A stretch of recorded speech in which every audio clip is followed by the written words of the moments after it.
ESPN's Adam Schefter reports Steelers wideout Juju Smith-Schuster will have surgery later this week for a dislocated right shoulder. He could be out 4 months. Our Jeremy Fowler reports Bengals quarterback Joe Burrow is expected to be okay after a trip to the hospital for a possible throat contusion. In college football, Georgia is the new number 1. Alabama now 5th after a loss at Texas A&M. ESPN's Heather Dinich wonders if Alabama could still make the playoff even with a loss to Georgia in the SEC title game. You've got Georgia, the SEC champ. You've got the Big Ten champ. I'm going Buckeyes there, right? And then what do? I'm not putting in the ACC champ. I don't think they do either. Do they go Oregon, Cincinnati, Oklahoma? Let's go Oklahoma. Then who gets that 4th spot? Heather Dinich on Key J and Max. Right now on other ESPN radio outlets, Game 3 of the NLDS in Atlanta. Braves lead the Brewers 3-0 in the 5th inning. Moments ago, Jock Peterson with a 3-run homer for Atlanta. That series tied at 1. Game 4 of the ALDS between the Astros and White Sox scheduled for today rained out. They'll play it tomorrow afternoon in Chicago.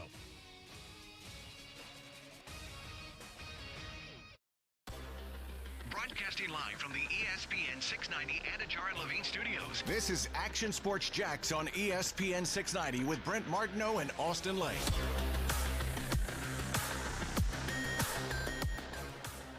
'20 in a row! For you, is it 20 in a row or is it 0-5? To me, it's 0-5 because I've stated this before. If you cheered for this team to tank, then you really don't care That's about fair, by the way. It being 20 losses in a row because you didn't care about it last year. Yeah. So as far as I'm concerned, you're 0-5 right now. It is true. I mean, the reality is it's 20 in a row over a couple of years. It's been a long time since a W. Yeah. And so there's reason to bring it up. Like, I don't think you can just avoid the stat, okay? I mean, it shows you the depths of how bad it's been to get the number 1 overall pick and get Trevor Lawrence. But to also, I mean, talking historic purposes now, you're second all-time, to the Tampa Bay Bucks. And you do have to wonder where that ends. I mean, futility stinks. And, the record book of futility really stinks. You don't want your name associated with that. There comes a time of embarrassment and all that for everyone. So I think that's why the 20 does have significance. But I would agree for Trevor Lawrence and Urban Meyer and this regime and this set of players, 0-5 is the reality. And the Detroit Lions are there as well. And there are some teams that aren't playing that well, 1-4, Giants and others. Heck, the Kansas City Chiefs are 2-3, and they're not happy about it, I'm sure. Yeah. The Patriots are 2-3, and I would rather have their teams probably going forward and getting it corrected. Bottom line is they're 2-3, and they're probably not having much fun in those towns and those locker rooms either. Yeah, but I also feel like they're playing in competitive games. Yeah, they are. And I can't say you can say the same 4 quarters for the Jacksonville Jaguars and playing in competitive games, and that's the biggest, I think, disappointment right now. Like, even the Lions, truth be told, could have easily 2 wins on the resume. Yeah, they really right now. should, right? Because they've lost 2 heartbreakers, and you saw that from Dan Campbell in the press conference. Dude was in tears because he couldn't believe it. I mean, back-to-back weeks where the game is won essentially, and just a last-second kick miraculously goes in. So the Lions sitting here, a team that's hasn't won a game, could easily have 2 wins right now as we're speaking. But what's interesting there, Austin, is I think the Jags and the Lions are a lot alike. Although I think you're right about them being more competitive so far. Oh, for sure. I think they're a lot alike in their 0-5 because it shows me 2 franchises and 2 teams that can't make plays when you need to. Everybody talk about the kicks for Detroit against Baltimore especially, but there was 4th and 19 that they let Baltimore off the hook preceding that kick, okay? That's, I mean, you can't allow that, right? I think Lamar was in his own 12-yard line on that play. The Jaguars have had 4th and inches 2 weeks in a row to go up 21-0 or make it a 5-point game with 10 minutes to go and all the momentum. Like in the NFL, take the Jags and Titans out of it. And let's go to last night's game. It's 31-20 Kansas City and Buffalo. And I understand there's street cred for Kansas City. But if Kansas City goes down and scores and it's 31-27, with 10 minutes to go in the game, it's like, hey, it's a heck of a football game. Yeah, Bill's been winning the whole game, but watch out, here comes Kansas City. Sure. Well, the Jags were down 31-13. They had a chance to make it 31-26 or even 27, and with 10 minutes to go in the game, had all the momentum. Like, that's a real game. Like, that's an NFL game. So I don't think that, although the scorebook would say it's a little bit farther apart, I think the Jags in those instances, being up 21-0 or being down 31-26 with all the momentum and 10 minutes to go, are really not that different than the Detroit Lions, even though you look up and it's a last-second loss and a last-second loss. I think it's drastically different because set aside from the Cincinnati game in the first half, you have not really been in competitively any of these games by the time the fourth quarter hit. You just haven't. Now, maybe Arizona you can make a case for, but by the end of that game, you're like, okay, it's over. At least with Detroit, it came down in the wire in at least 2 games. And we can make an argument for the third game, the first game of the season against San Francisco, where it came down to an onside kick, and it is what it is. That was a little more desperation. Yeah, but they're desperation, but it came down to a kick. The Jaguars haven't had that. So, to me, it's not comparable because at least at the end of the day, the Lions are in meaningful games when there's 5 minutes left to go in the game. And to me, what it comes down to, like, I'll be honest with you. The Lions roster, I still can't name more than 3 players on it. I seriously can't. Yeah, I mean, Goff, you got Goff, Hawkinson, Swift. Yeah, I can't name it because Okuda's hurt. I can't name much of their defensive guys. I can't name a lot of the wide receivers. So it's not like they have Detroit, the studs. How many guys could they name in Jacksonville? I mean, you can name Trevor Lawrence. You better be able to name James Robinson. He's top 100. Okay. I hope you can name DJ Chark. I hope you can name Marvin Jones. You just really went think here. they could name DJ Chark? Pro Bowler? How many Pro Bowlers have the Lions Detroit now? I mean, people don't pay attention to the Jags. Okay. So, how many Pro Bowlers do the Lions have?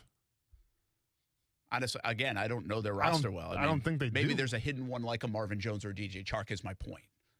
Yeah, maybe. There might be. Hawkinson, maybe? Even if there's 5, there's not that different. Yeah, but I think you can name Miles Jack as well. Probably could. Yeah. So but outside of Miles, you're not naming anybody on the defense unless you really know football. I mean, maybe Shaq Griffin. At the end of the day, I think the Jaguars have better. I think they have more names on the Jaguars than they do on the Lions. Now, maybe I'm wrong. Maybe it's just it's a Southeast bias. Yeah. But I think it's a little bit of covering them bias. I really do. Okay. Pull up Detroit's roster, and I think we're going to know more names than it's just not no name. I think you could contend that Cincinnati's a no name defense, quite frankly, too. But yeah, but they have the offense. They got the guys on offense. Yeah. But my point is that okay? So let's say that they're comparable then. Well, let's say there's just as many star players on Detroit as Jacksonville has. Just as many household names in Detroit as Jacksonville has. Okay. Well, then what makes the difference then has to be the coaching. Yeah. Because if you don't have the roster talent to compete, then the coaching has to put you over the hump. I think you've seen that a little bit with Detroit, where, they don't have the household names. Once again, I'm looking at their wide receivers right now. Khalif Raymond, Aquimia St. Brown, Trinity Benson.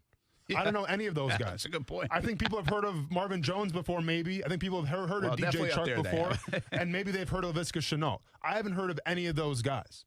But, somehow they still find a way to be in ball games. And that, to me, comes down to coaching more than anything. Yeah. So I think when you don't have the roster to compete, when you have one of the worst rosters possibly in the NFL, well, then you have to make up for that. And you can't make mistakes, and your coaching has to shine through. And I think in these first, 5 games, there's been mistakes, but also coaching not shining through. Yeah, and I would agree with that. Listen, I just don't think there's a marked difference between the Lions and the Jags right now in terms of their stories, except for their coach wanted to, bite off a kneecap, and now he's crying. And the coach of the Jaguars has been an embarrassment over the last 10 days especially. So that's a marked difference. Okay, but then let me ask you this. Do you feel more comfortable after a Dan Campbell press conference or an Urban Meyer press conference? I don't know, man. The Dan Campbell crying to me didn't do much for me. I was like, really? Do you think that galvanized? If you were a player in the locker room, you're like, man, all right. I mean, he cares. I don't know. Yeah, I don't sense that Urban doesn't care. I feel like he's. Listen, I criticized him today. We'll get into that in a moment. But to me, okay, I don't sense that he doesn't care. Okay, so to me, player. That's all he talks about. Sure. So to me, the biggest takeaway from a Dan Campbell press conference so far, the biggest negative is he got emotional, and maybe he has to keep his emotions in check, but maybe he cares too much. That's my biggest takeaway from a Dan Campbell press conference. My biggest takeaway from an Urban press conference today is the fact that, does Trevor Lawrence, does he know how to do a quarterback sneak or not? Yeah. Where are we in the communication with that? Yeah. At least we don't have communication I mean, at least Detroit doesn't for as far as the press conferences are concerned. Maybe they do. And I was going to say this. Again, this is from afar to up close. I don't know what else Dan Campbell said in his press conference other than the fact, and I didn't watch their game, other than the fact I know that he was, emotional, right? So that's all we know.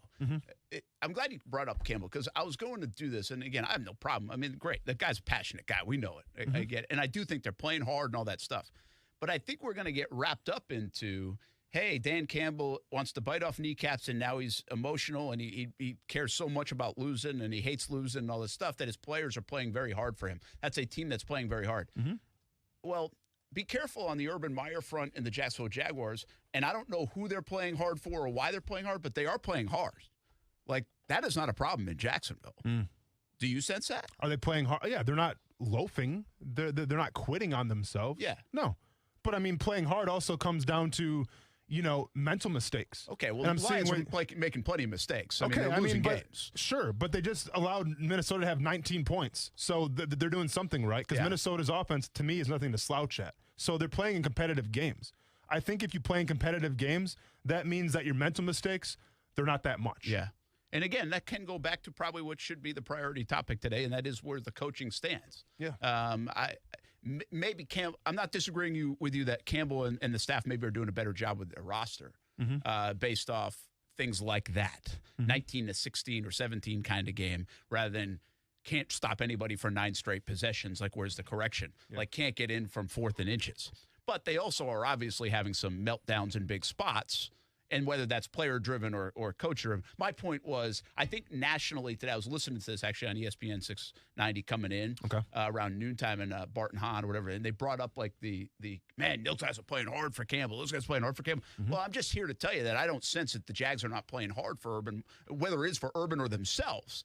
This football team is, I mean, heck, you had Taylor Lewan basically out the last coaching staff and locker room, if you believe what he said.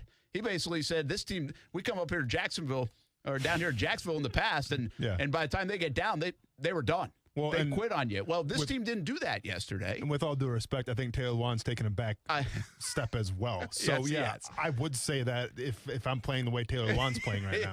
Maybe that's I'll tell the you case. what, they ain't quit, though. They're a lot better than they used to. Yeah, are they a lot better, though? Or are you just not as taking good? a step back, Taylor? But I wondered that. I tweeted that with 20 minutes to go yesterday in the game. Derrick Henry can make you, and quit's a bad word, right? But it can there's make you nobody kind of quitting. It can make you lose kind of your passion, your intensity, your here we go again. The Jags didn't do that. I didn't sense yesterday.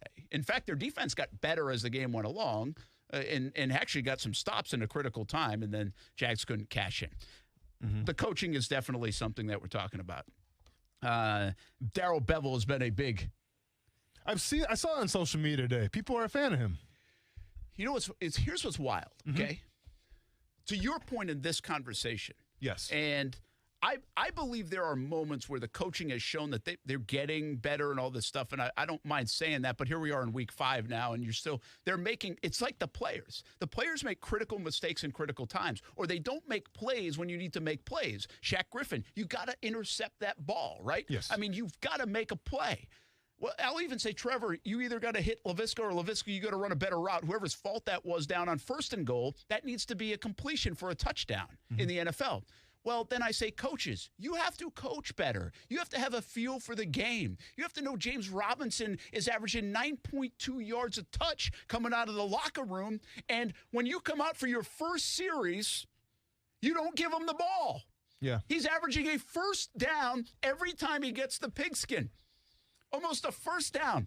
And they actually had a couple successful plays, but on 3rd and 1, they got sacked for 12 yards, and they're trying to keep up with the Titans, and they don't even give it to their best player. That's bad coaching. Did they not check the box score? Did they not get handed the stats at halftime and see 12 carries for 110 yards? Darrell Bevell not being able to get in the end zone on 1st and goal from the 5, even if his quarterback or receiver didn't run the right route or didn't make the right throw, and can't get in on 4th and inches for the 2nd week in a row. That's Darrell Bevell. Like, that's his fault. But here we are, we're talking about Bevell a lot. This offense that looks like it's doing some good things but not capitalizing. Yet we're really not hammering Joe Cullen much. to your point about Campbell, should, right? I mean, Cullen probably hasn't gotten a lot of grief because the OC always gets the most grief, and the offense is what everybody sees. Yeah. But this and I already think the defense is kind of just okay. But why aren't they fixing some of these problems? Maybe Joe Cullen should be getting more of the grief from on Twitter or from us or on the fan base. I think the exclamation points that you look at in these games are on the offensive side, but the defense is really not doing a good enough job to maybe give their rookie quarterback, Darrell Bevel, and the rest a legitimate chance to even win the football games. Yeah, I mean, it stems from both sides as far as I'm concerned, and there's just the same amount of blame to go around. On defense, obviously, shutting Derrick Henry down was the premium. I mean, you tried, but at the end of the day, Titans have over 184 yards rushing. So I don't think you did your job there. Yeah. So that's. But it didn't feel like it, though, did it? But it ended up that way. It did end up that way, yeah. And then that's all that matters at the end of the day. So, yeah, there's stuff to blame on this defense because we're seeing the same things week in and week out. Yeah. You can't cover a tight end. You can't switch off properly on crossing routes, and there's still confusion in the back end. That has been the constant now for this Jaguars defense for 5 games, and it is still yet to be addressed. So, yeah, that absolutely falls on coaching. That has to be better. So you can sit here and say complimentary football all you want, but to me, it falls on both sides of the ball. It falls on Urban Meyer knowing, okay, let's get James Robinson back in there. Like, if you don't want to micromanage stuff, then maybe micromanage stuff. You know, like I don't know what else to tell you. You're getting paid 10, 12 million, whatever it is. I mean, listen, I can find the good. Listen, it's like I wasn't defending Bevel today. I'm just being straight with you that the Jags are doing some good things on offense. But like they are. Yeah. But they're not doing enough. Like, yeah. Well, you can't get lost in the fact that the QB is still good. The running game is good. Sure. Like, so where do you fix it? Well, you fix it on the plays that you're not capitalizing on. That's my point with Bevel. It wasn't a defense of him. Yeah. It's the reality of it. I mean, the Jags offense is doing some good things. To who, though? Like, compared to what? Compared to the rest of the league, they were top 8 in yards per play. I don't know how big that stat is, but that is with Tampa. That is with Cleveland. That is with the Chargers. I love the energy right now. Do you think the Jaguars' offense was good last year? No. Do you think they're good the year before that? I doubt it. 2019, no. So then why in 2019 and in 2020, the first 5 games, they've had more yards, they put up more points, and they've averaged more yards per game? In 2020? And 19. Well, because the first 2 games sucked of this year. Okay. And I'm sure the first 2 games, 2020, they put up 241 yards. Yeah, first 2 games of 2020, they scored 30 points each. And they put up 241 yards in 2020. But that doesn't, I mean, in terms of yardage, it wasn't that good. Okay, it was 19 to 20, and they scored 30-something points. But this is my point. Like, we say it's looking better. Okay, but compared to what? Well, and you have a rookie quarterback. How about that? I'll give you another excuse. You had Gardner Minshew as well.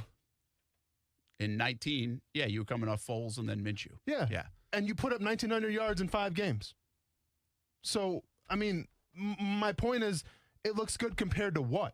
Because the past 2 seasons, you've put up more numbers in the first 5 games. You put up more yards per game in the first 5 games. You scored 19 points against the Tennessee Titans. Like, that's not going to get the job done. No. So, my expectations for this offense, they're higher. And I may be not in the critical acclaim here where I'm the outsider on this one, and that's fine. But to me, the offense has to do more. They have to do more in the red zone. They have to do more in scoring points. They have to do more in explosive plays. You just have to. And I get James Robinson is doing his best. Trevor Lawrence is coming along nicely. But if you want to compare it to the past 2 seasons, it's worse. Yeah, I mean, and the numbers don't lie. But again, from game 1 and 2 to 3, 4, 5, it's not nearly as bad, and it is better than those. Give me the last 3. Give me 3-game stretch, 3, 4, 5 versus those games, and I bet the numbers are different. Like, my eyes tell me that. Okay, I think the games tell you that. Okay, so set the scene. That's reality. So set the scene. Against the Titans, they put up, 454 yards? Yes. Okay. 2019, 507 yards was game 5. So, I mean, they put up more yards. What was the score of that game? Who would they play? I have no idea. Okay. I mean, now you're asking a lot of me. Well, I just don't know if it was like in the flow of the game or whatever. I mean, there wasn't a lot of garbage stuff yesterday, I don't think, on that last drive. Sure. It felt like a flow of the game was, again, that's what the eyes tell me. Mm-hmm. The bottom line is, I can do that. We can go back and forth on this part all day. I'm not trying to tell you Bevel's like the best offensive coordinator. I'm just telling you there are some things that are good on the offensive side of the ball. I mean, they are getting tight ends involved. They're getting other people involved. They're running the football efficiently. Their quarterback is playing pretty good football. Like, he is playing good football for them. I'm not telling you it's enough. Like, it's not. They lost 5 points in the kicking game yesterday, and they didn't get in from the inch line. If they do all those things that teams do, and you call the right play and you execute properly and you can kick the damn ball, they score 31 points. Yep. Right? I mean, I can see that. That was the point of it. I also can see that this defense would have probably allowed Tennessee to go right back down the field. you know? More than likely. So they're putting a lot of stress on that offense. But the coaching, I'm not here to tell you the coaching's doing enough. In fact, I think just the opposite. I hammered Bevel all day yesterday for the 4th down calls. I hammered Urban today again. How at 1 o'clock in the afternoon doesn't he know that James Robinson had 6 touches compared to 12 in the first half versus the second half? Like, how does he not know that? What are we doing? So from your standpoint, my point in this a little bit getting on the coaches was Joe Cullen's really not getting a lot of heat because Urban's an easy target now and a rightful target. And I think Darrell Bevell, because he's the OC and the plays are magnified, it feels like that. I think all 3 deserve a lot of heat right now. I really do. Obviously, to me, Joe Cullen, yes, he definitely deserves the heat because you have to be better. I think Darrell Bevell deserves some heat as well. But this all starts with Urban Meyer. Absolutely. You're the head coach, and you brought everybody here. To me, it's hard to justify, and probably the most frustrating part is that Urban Meyer is an offensive-minded guy. Okay, this wasn't a situation where, it was like I'm trying to think of a defensive coach. It wasn't like Bill Belichick wasn't aware how many rushes Damian Harris had. Right. It's probably the last thing on his mind. Dan Campbell, even, right? Yeah, or Dan Campbell. Yeah, exactly. How many rushes DeAndre Swift had? You're Urban Meyer. You're an offensive-minded coach. Like, just what influence do you have on this offense then? If you're not interested in knowing how many rushes James Robinson has in the second half. Like, to me, being an offensive-minded guy, being part of this playbook, I would assume you should know you have to know these things. Listen, man, I wasn't kidding when I said this. Like, I went to bed late last night still wondering why the hell James Robinson didn't get the ball. Like, I was crunching numbers on yards per play last night and how many times he touched it and why he wouldn't have touched it before I went to bed. If I'm Urban Meyer, why am I not doing that? Like, why didn't I call Darrell Bevell at midnight and be like, holy crap, man, did you see James Robinson only got the ball 6 times? Like, why did that happen? Like, Urban's not looking good at these news conferences. Urban is obviously not getting the job done right now. It all starts with him. And there's just strange stuff happening. Let's talk more about it. We got to take a break. We got to start with Urban. And this thing looks so messy in Jacksonville. And you know me, I try to be a positive guy, and I do think you have to look through some of it and see what the team is. Maybe there's some hope here or there. And right now it's Trevor and James Robinson, right? I mean, Chason played a nice game, but he also gave up like this easily blown touchdown, right? Which I'm not, but talking about the one to the tight end. That wasn't him? I don't know if that was him or not. Really? There's miscommunication there. Okay. Because I don't know if he had the tight end man or if he just dropped back into coverage, because there was definitely a mix-up there with Wingard, with Shaq Griffin, and then Chason. Somebody wasn't on the same page there, and I'm not sure if it was Chason. I want to ask you a little bit more about some of those plays anyway. But we start with Urban Meyer because things are a mess. You got Michael Silver kind of during the game hinting that this isn't going to work out. I think Peter King said it again today. It's an absolute mess. The bottom line is we don't need those guys to tell us it's a mess. We know. It was probably a mess 2 weeks ago internally with some of this organizational stuff. And our first hint of that was against Houston, right? And now you go from not taking a flight back to the video that comes out to some of these news conferences, and it's not getting any better. And that's a problem. And right now, Urban Meyer is more of a problem than a solution here in Jacksonville. That's the reality of it. We'll talk more about it. Action Sports Jax on ESPN 690.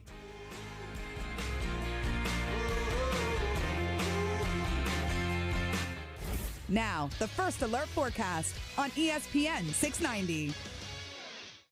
Today, tracking a sun-cloud mix, and it will be breezy at times with an isolated shower possible with seasonably warm temperatures in the afternoon in the low to mid-80s. From the Action News Jax First Alert Weather Center, I'm meteorologist Alyssa Pedje. The Weather Center is brought to you by Beards Diamonds. Don't miss Beards BOGO Wedding Band Sale happening now through October 24th. For the ones going above and beyond. For the ones reaching out, helping out, and lending a hand.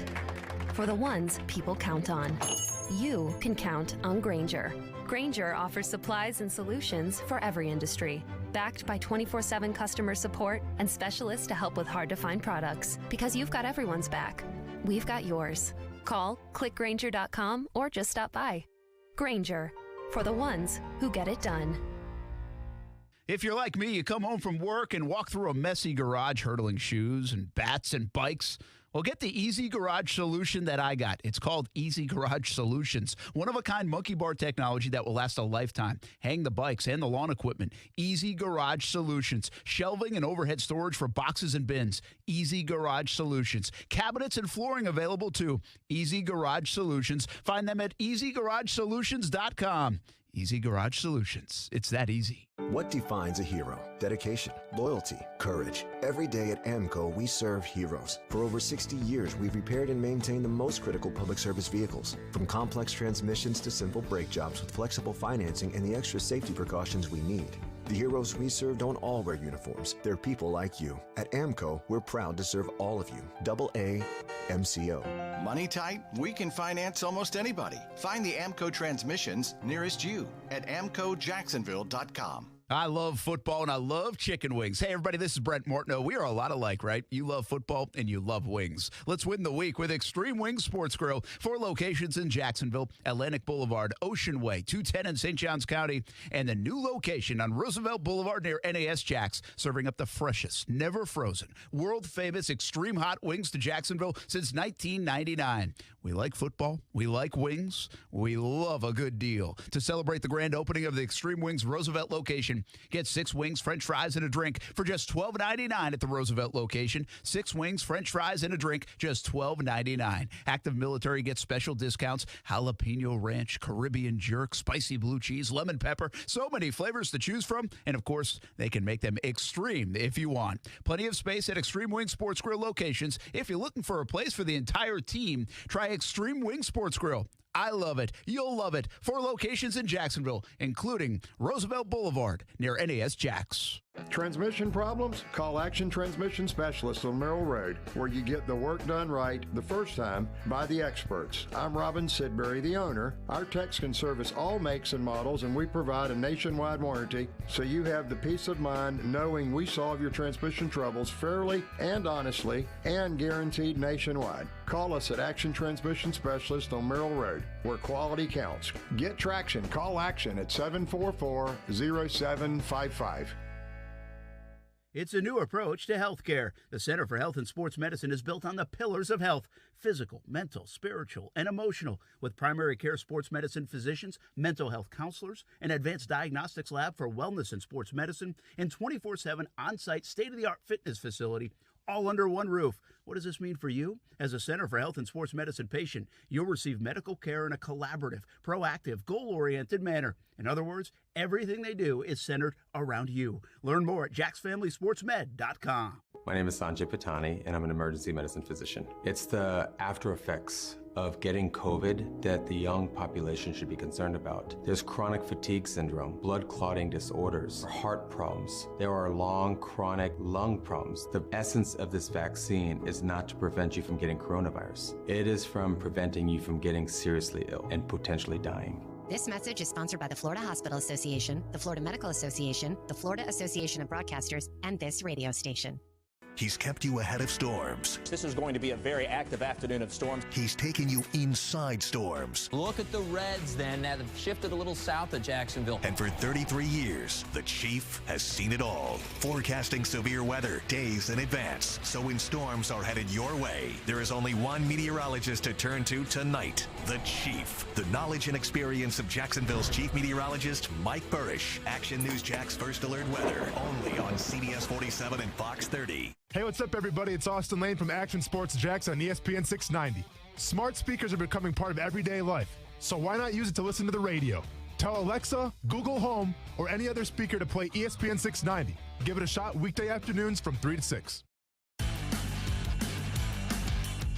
Yeah, he's playing really well. I didn't realize that. I'll check after this. But there's no intent other than if he gets spelled. I know after a long run they yank him to get his win back, but he's playing at high level.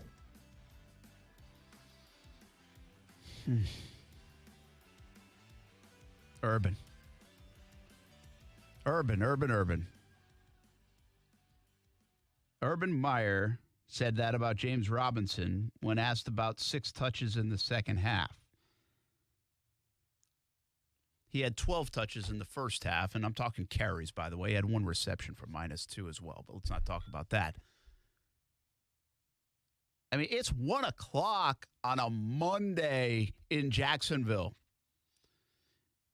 If he got handed the stat sheet at 4:10 yesterday after the game and was looking at the numbers and saw 18 carries after he had hopefully seen 12 carries in the box score at halftime, how would he not know? How did you not know last night? I don't know exactly what coaches do and everybody does. I'm talking about just Urban Meyer, just everybody in general. I don't know what they do after the game. They go home, decompress a little bit, and even the coaches, and get away from it, come back early Monday. Everybody works early, it seems like. They watch the film, and or maybe they talk more about these things at 3 o'clock in the afternoon, Mm-hmm. And I try to think of that stuff so I just don't jump on, right? Like, okay, maybe it was like a 3 o'clock meeting with Bevel and the offensive staff to discuss some of this stuff. But this is too obvious. Like, I pointed it out. Somebody else pointed it out. We were talking about it. I did 10 minutes on Action Sports Jax Primetime last night on this. I talked about it 10 minutes in the postgame show on this. Mm-hmm. Like James Robinson, folks, it is not normal for a running back to average 9.2 yards a carry. Mm-hmm. It's really not normal for a running back to average 8.3 yards a carry for the game. That's what James Robinson did, 9.2 in the first half, 8.3 for the game. When they decide not to have him in the game because they have faith in Carlos Hyde, and by the way, this is different than us, right? And we'll talk about this play, but coaches have faith in their players or they wouldn't be on the roster, right? So this was less about Robinson being out of the game for them and more about, hey, we think Carlos can do it too. Get an inch. All right. Hyde's running the ball fine. But we're all sitting there like, why isn't James Robinson in the game? And quite frankly, he should be in the game because he's got at that time he had 8.4 yards a carry. Mm-hmm. So there's plenty of criticism for that too, I believe. Well, and it wasn't a fatigue issue. No, it wasn't. I can see if you're trying to spell somebody and just get him a rest. That was not the case in that instance with James Robinson. It wasn't. And by the way, it goes back to what I said in the first segment. That situation, and also coming out of the gates in the second half in the first drive, when you have to be looking at the stats and box score. Mm-hmm. Like I understand in the flow of the game, Darrell Bevel's not keeping track of the stats. Somebody might be. I don't think an offensive coordinator does that. He's kind of in his own flow, right? Sure. Calling plays, I would assume. Mm-hmm. But at some point, I would think at halftime, somebody points out, like, man, hey, guys, we're running the football really well. Let's keep running it. We'll get back in this game. We'll make a couple stops. We're in this thing. Like, that have to be some of the conversation at halftime, right? And when you do that, sure, you have to have the box score says, hey, James, you're kicking ass, man. Mm-hmm. 9.2 every time you get the ball. Like, how did they not know that coming out of the gates in the second half? And then how did they not know that after the game and all the way until Monday at 1 o'clock in a news conference when asked that he only got 6 touches in the second half? And how was your answer not, well, we were down 31-13? That was the safe answer. If you wanted to be better. If you want an excuse, that's the safe answer. To say, well, we're down 31-13, we had to play catch-up, all right? Mm-hmm. And then we can still be critical of it, but at least that's a response. Mm-hmm. I mean, what are we doing in Jacksonville? What is this? And if you can sit in the confines of your own home or you can sit in the stadium and wonder, hey, why isn't James Robinson in right now? Or why isn't he getting more touches? If you can have that honest conversation with yourself from the confines of wherever you're at, I would hope that conversation's taking part in the headset as well and on the sidelines. And it doesn't seem to be taking part. And it's another example of I don't know if it's not being in tune to what, because to me this echoes the whole Miles Jack comment about wearing the green dot, where Urban came out and said, they did some research and, whatever the research says is that when Miles Jack's not calling the plays, he plays faster, he's better. Well, what gave you that idea? I mean, did you listen to our show in training camp? Did you listen to our show for the second preseason game when he was calling the plays? I thought they watched all the tape from last year. But that's what I'm like. He's a captain. Like, did you have these conversations? Yeah. Well, but and listen, to defend that standpoint, I'm sure Miles Jack was like, no, I can handle it. I'm a captain. Yeah, because that's true. That's how Miles Jack that's is. True. But at the same time, if you're a coach, you got to save your player from himself. Well, but just go watch the film. Yeah, and I thought about that, Austin. You're right. And the press conference yesterday, I try to look at all around it. Sure. Okay? Mm-hmm. And probably given maybe even Urban too much credit here. Okay. But I felt like the comment about the fourth down play, the sneak and all that, and we'll get into it, but I thought a little bit of that was, listen, I'm not going to throw my offensive coordinator under the bus here. Yes. I think you're right, people.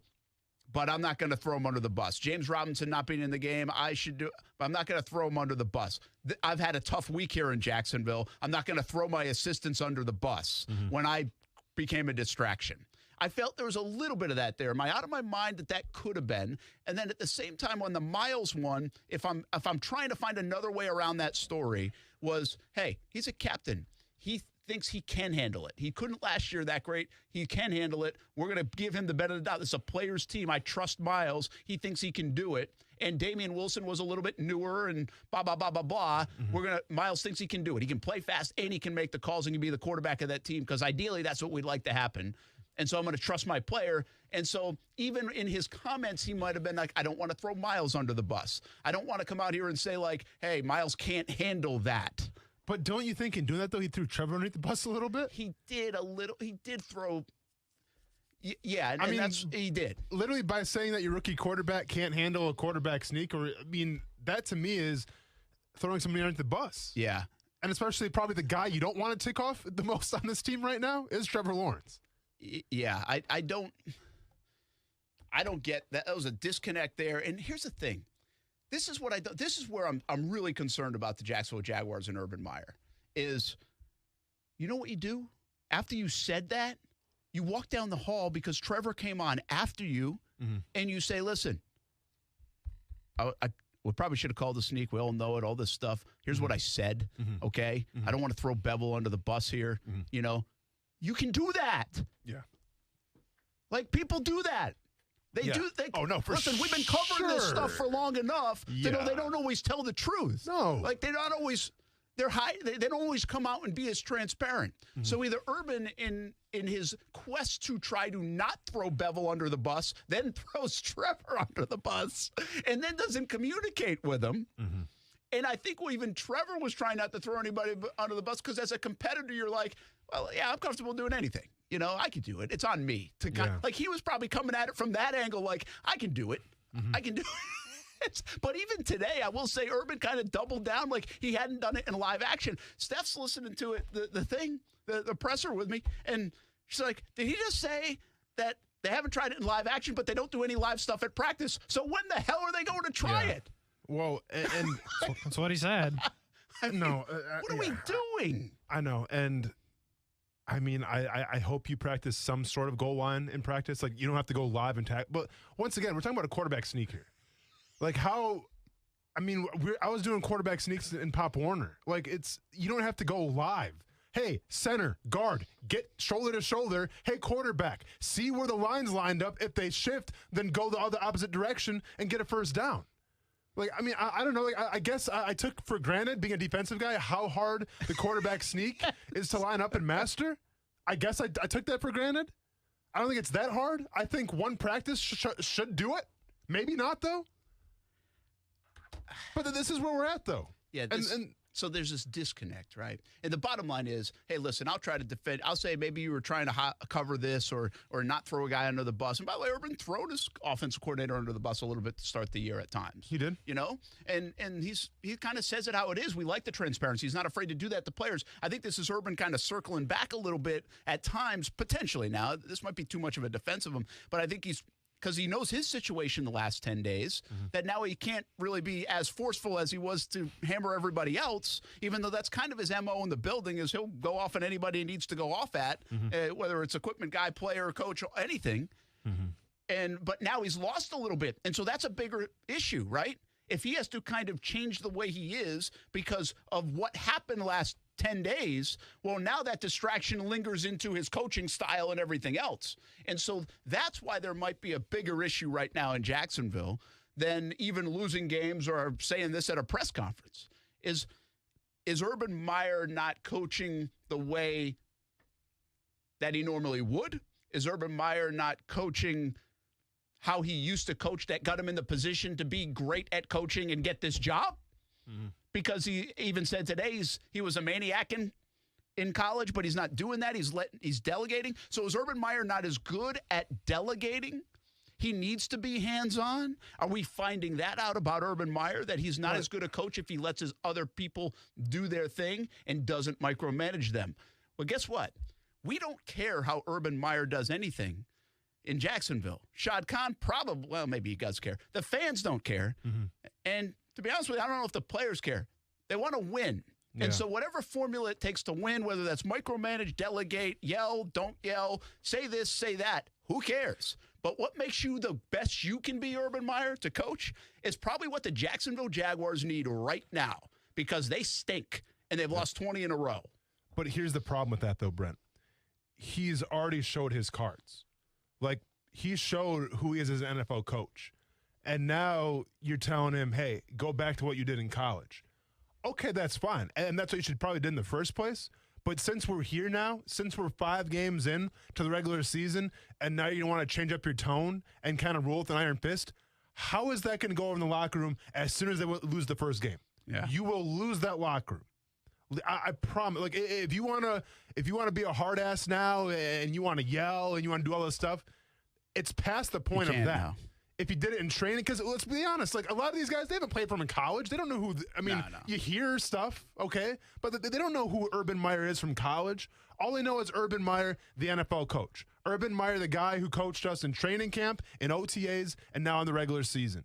And if you want to change that script and change your tune, and heaven forbid you lose that first game that he does that, how is the response going to be then in that locker room? Yeah, listen, here's the problem right now, I think, in Jacksonville with Urban Meyer, and right now there lacks some consistency in how he's doing things. And last week's events, I think, played a role.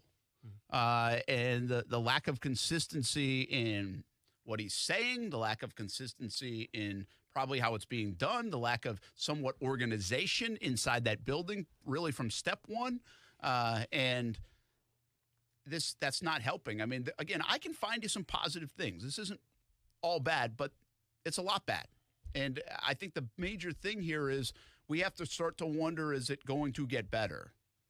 Or has this become almost too toxic, in Jacksonville and from the outside noise? And what are they really saying inside the building? How much should we applaud the locker room for keeping it together and give that kind of effort yesterday?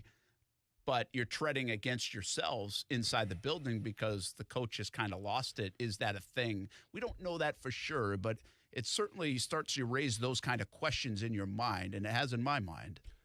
To me, all I had to hear, and I know we're beating a dead horse here, but it warrants the attention.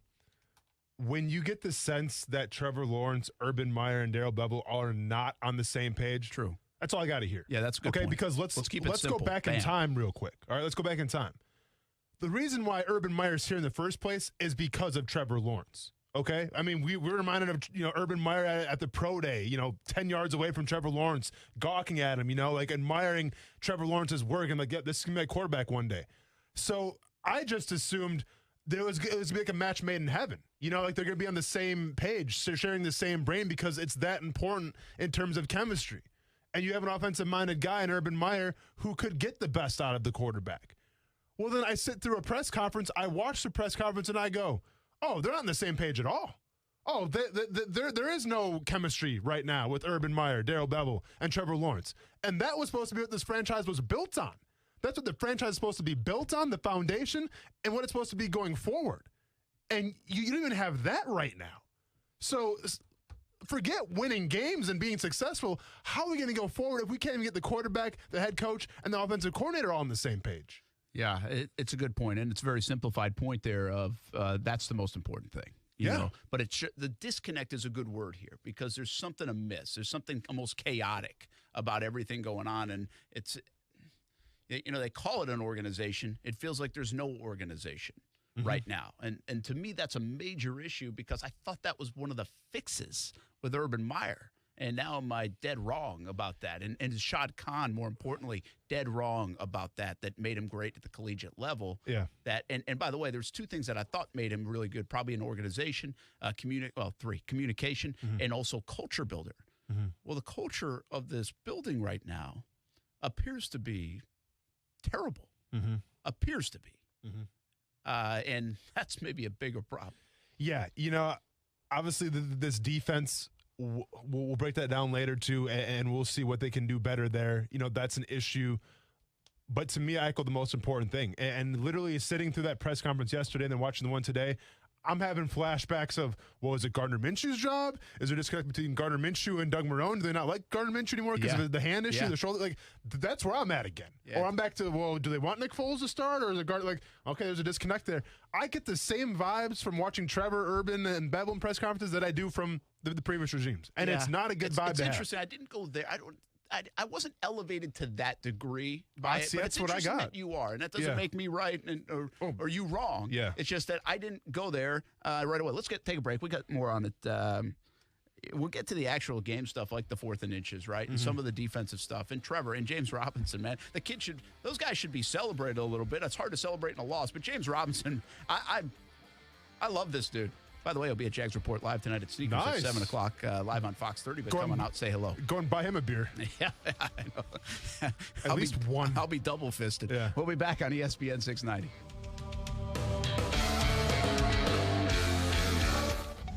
Keep climbing. It's intercepted. Picked off of the 12. He will go down. He signs the promised land. Touchdown, FSU. This is your home for FSU football. Outside the numbers to the 10. 5, 3, 2, 1. It's a touchdown, Florida State. Intercepted. Picked off of the 33-yard line. Noles win.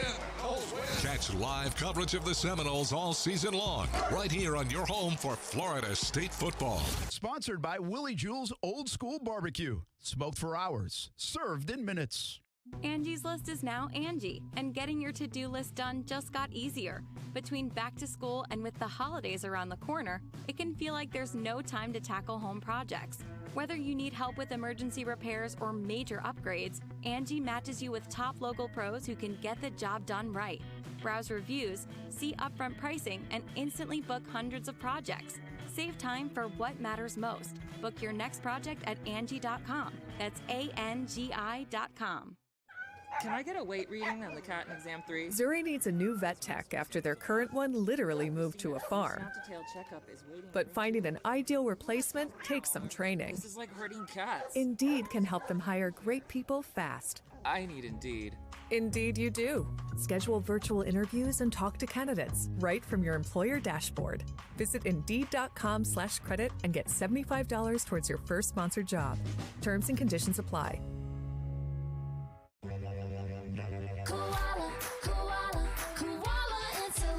Hey, I'm Carrie. And I'm Bruce. We're the owners of Koala Insulation. As the heat of the summer drags on, stop wondering if you have an insulation problem and call us for a free evaluation. We don't quote over the phone or just poke our heads up in your attic. We do a full evaluation to include attic ventilation needs as well as insulation. Give us a call at 904-679-6282 or online at koalainsulation.com. Just be positive. Your Community First Mortgage champions make sure you get a great rate, a quick close, and can save you about $3,000 in closing costs. Apply at communityfirstfl.org. Community First Credit Union. Just be yourself. Federally insured by NCUA, Equal Housing Lender. Are you looking for a venue to celebrate your special occasion that guests can't stop talking about? Call Riverside North Special Events and Banquet Hall. We specialize in anniversaries, weddings, birthday parties, corporate meetings, family reunions, fundraisers, graduations, and funerals. This unique, all-inclusive, full-service venue is the way to go. Call us today at 354-4162 and let us book your next event. All proceeds from bookings benefit the Clara White Mission. So, have you noticed when you watch the news that lots of crimes are recorded on cameras, especially ding-dong doorbells? Well, that's because they don't have proper security systems with them. Cameras are very sophisticated today and have multiple options. That's why you should deal with the experts at SafeTouch Security. When combined with a SafeTouch security system, the possibilities are endless. And when the SafeTouch experts install your cameras, they're virtually hack-resistant. And SafeTouch never shares your internet or personal information. So for the latest info on NVR cameras, digital cameras, or cameras with cloud storage, SafeTouch can help you choose the cameras that are right for you and your family. And even the best camera needs a SafeTouch security system. Don't give the bad guys a doorway to invade your home and family. Call SafeTouch today and see the many options available to your home and business. You'll be surprised how affordable a new SafeTouch integrated system can be. Call now while we still have our most popular options available, or go to safetouch.com. State license number EF0000233. ESPN 690 is home for the Florida Sportsman Fishing Show hosted by Captain Rick Riles. Tune in every Saturday morning from 7 to 9 a.m. to find out what's biting now. Fishing so fresh, you can almost smell it. I've been asked, did you plan on becoming the largest injury law firm in the world? And the answer is no. We set out to be focused on our clients and to have a commitment to trying cases and winning. And when you have those results at trial, you're able to settle most of your cases quickly and fairly. Hard work and client satisfaction was our plan. It worked. Morgan & Morgan, America's largest injury law firm. Visit forthepeople.com for an office near you.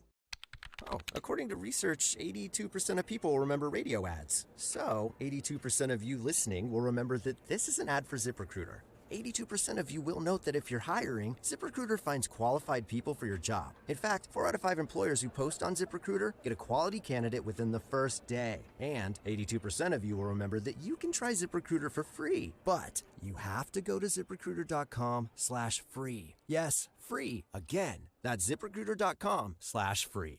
Listen to ESPN 690 anytime, anywhere, on any device. Whether you're at home or on the go, get the latest on the Jags, FSU, the Jumbo Shrimp, and Action Sports Jacks on Odyssey.com. That's AUDACY.com or on ESPN690.com. I'm pretty desperate. Desperate for a win. Desperate the way they go to work each day, each week. Desperate for a win. And, we can't worry about the past, worried about the future, and trip to London and try to get a win. Guys are, some guys are playing their tails off. But yeah, we're desperate for a win. This was another one that was picked apart as disconnect. I don't buy this one. Did you? From what's that? Trevor said we're not desperate. I think people view that word differently. Yeah. I mean, again, we can be a little over analytical at this stuff. I understand one guy said I'm not desperate. One guy said we are. But am I wrong? I mean, I might say, because here's the deal. I'm desperate for a freaking win in Jacksonville too. Yes. But some people view desperation as like, no, oh my gosh, I got to do something crazy. No, and I think Trevor was more like, nah, man, you can't get out of, you can't go that way, you can't do that. So you don't think that he's desperate for a win? He's lost 5 in a row. Yeah, I think Urban Meyer is desperate, obviously, because say what you want, it's been 20 games in a row, and he understands that, so he's desperate for a win.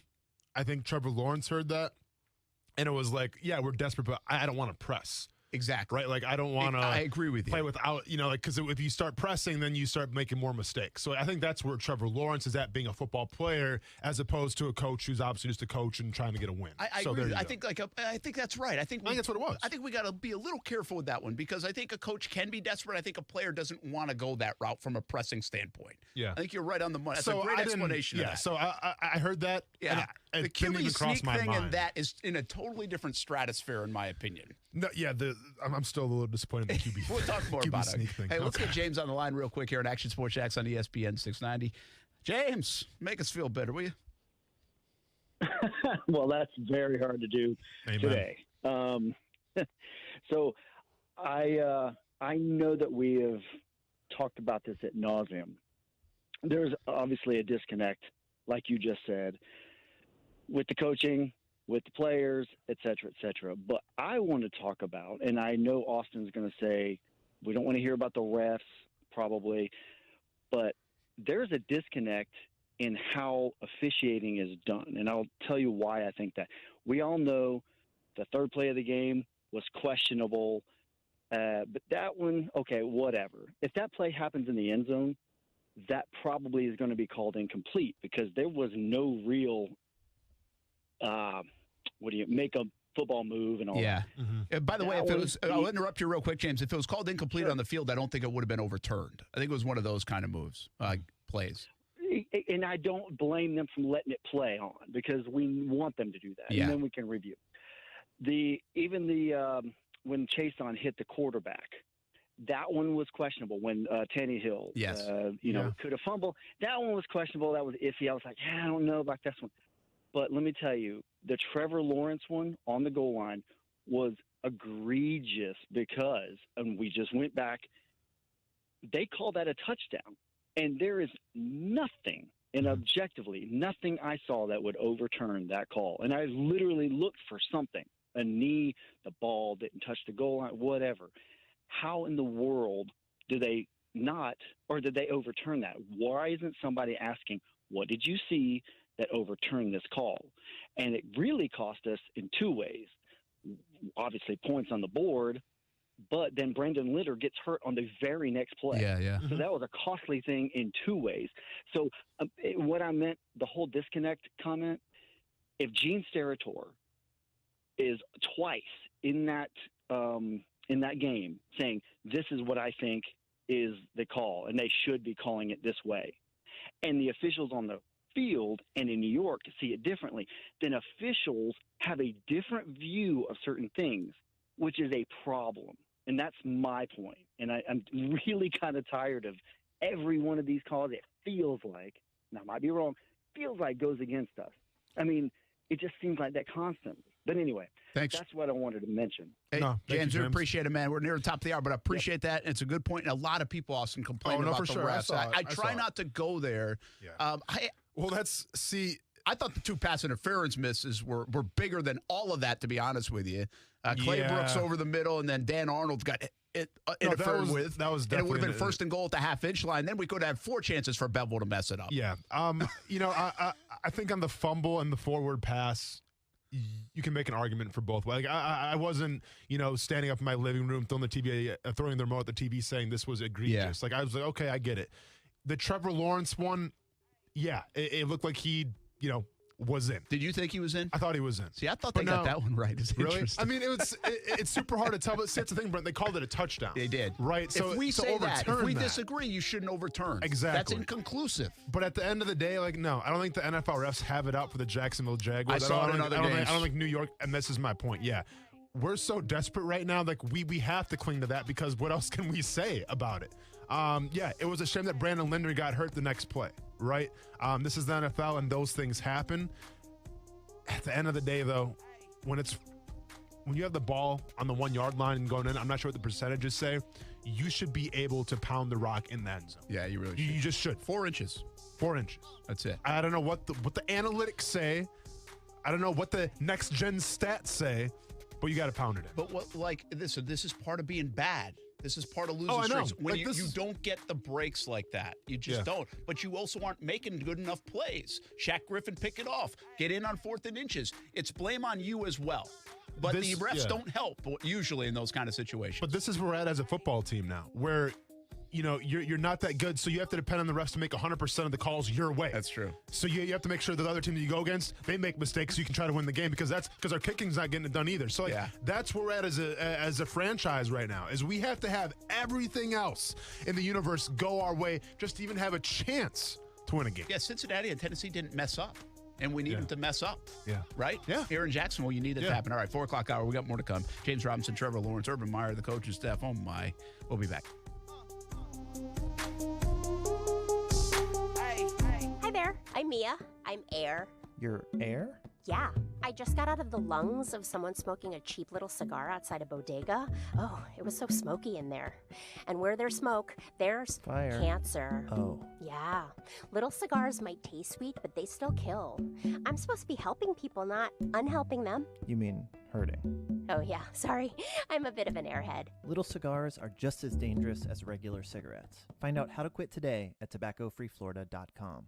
Hey everyone, it's Brent Martineau. Meet Relevant, the new group messaging app that drives real-time, authentic conversations. You can now listen and live chat with us during our radio show directly on Relevant. It's a new fun way to interact with your favorite hosts and other listeners. It's easy. Just download the free Relevant app. That's RELEVNT.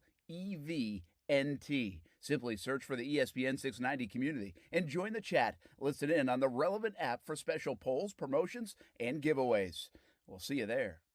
Bono's Pit Barbecue. Yeah, it's good. It's more than food. It's about the flavor, the tradition. It's barbecue, and it's who we are at Bono's. Locally smoked since 1949. Almost 20 locations around Jacksonville. On the menu, smokehouse stackers, sandwiches, salads, sides, and Bono's family feast. Bono's Pit Barbecue. If you don't see a pit, it ain't legit. Authentic traditional Southern barbecue. Feel the flavor, feel the community. Bono's Pit Barbecue. Yeah, it's good. Are you bored from being bored? Then put a little excitement in your life in a great pre-owned from Arlington Toyota. Our friends over at Arlington have over 400 used available. 400! All makes and models. Plus, you get 30 days to love your purchase or exchange it. And if your Beacon score is from 450 to 850, almost everyone is approved. I'm excited. Are you excited? Then shop in person and online at arlingtontoyota.com today. Visit arlingtontoyota.com for full details. Is your home not feeling very new anymore? Sick of that pink bathroom tile, popcorn ceilings, a stove older than you are? Whether it's repairs or reno, finance it smart with a Honeydew HELOC from 1-to-1 Financial, Jacksonville's hometown credit union, where you can borrow up to 90% of your home's appraised value. You've got good taste, but your block counters ain't cheap. So get to work and open a Honeydew HELOC with 1-to-1 Financial. When you do, we'll send you a free handyman tool set to get started. Apply online at 121FCU.org. Federally insured by NCUA.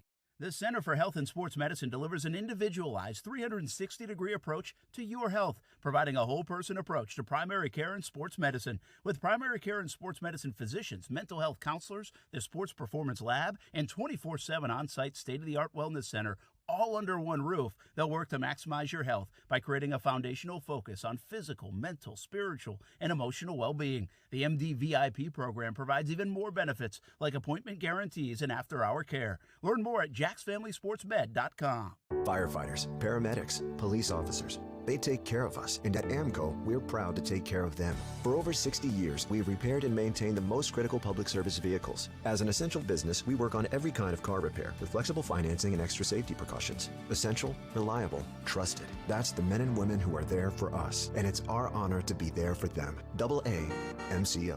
Money tight? We can finance almost anybody. Find the AMCO transmissions nearest you at amcojacksonville.com. 5G is here, but the big carriers want you to sign a pricey long-term contract to get in on the action. Well, no more, because Straight Talk Wireless has rolled out 5G coverage nationwide, with plans starting at just $35 a month with no contract. And get a Samsung Galaxy A32 5G for only $299, all on America's best networks. 5G coverage, 5G phones, less money. Straight Talk Wireless, no contract, no compromise. 5G capable device required, actual availability, coverage, and speed may vary.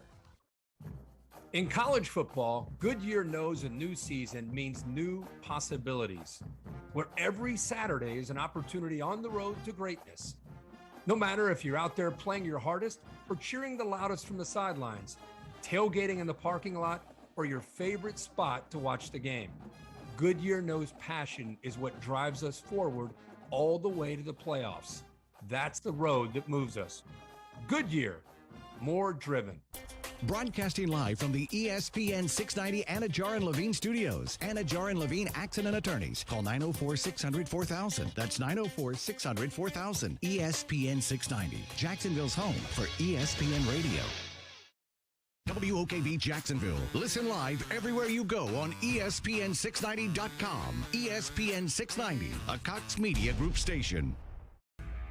Broadcasting live from the ESPN 690 Anajar and Levine studios. This is Action Sports Jax on ESPN 690 with Brent Martineau and Austin Lane. I just met with Bev and we talked about it. And, I don't micromanage who's in the game. I should have, James was running really hard, but so was Carlos. I got to go find out if something was dinged up with James on that situation. And the quarterback sneak, he's not quite comfortable with that yet. We've been practicing that. I know that might sound silly, but when you've never done it, it's something that we need to continue to make that so you can make that call in that critical situation.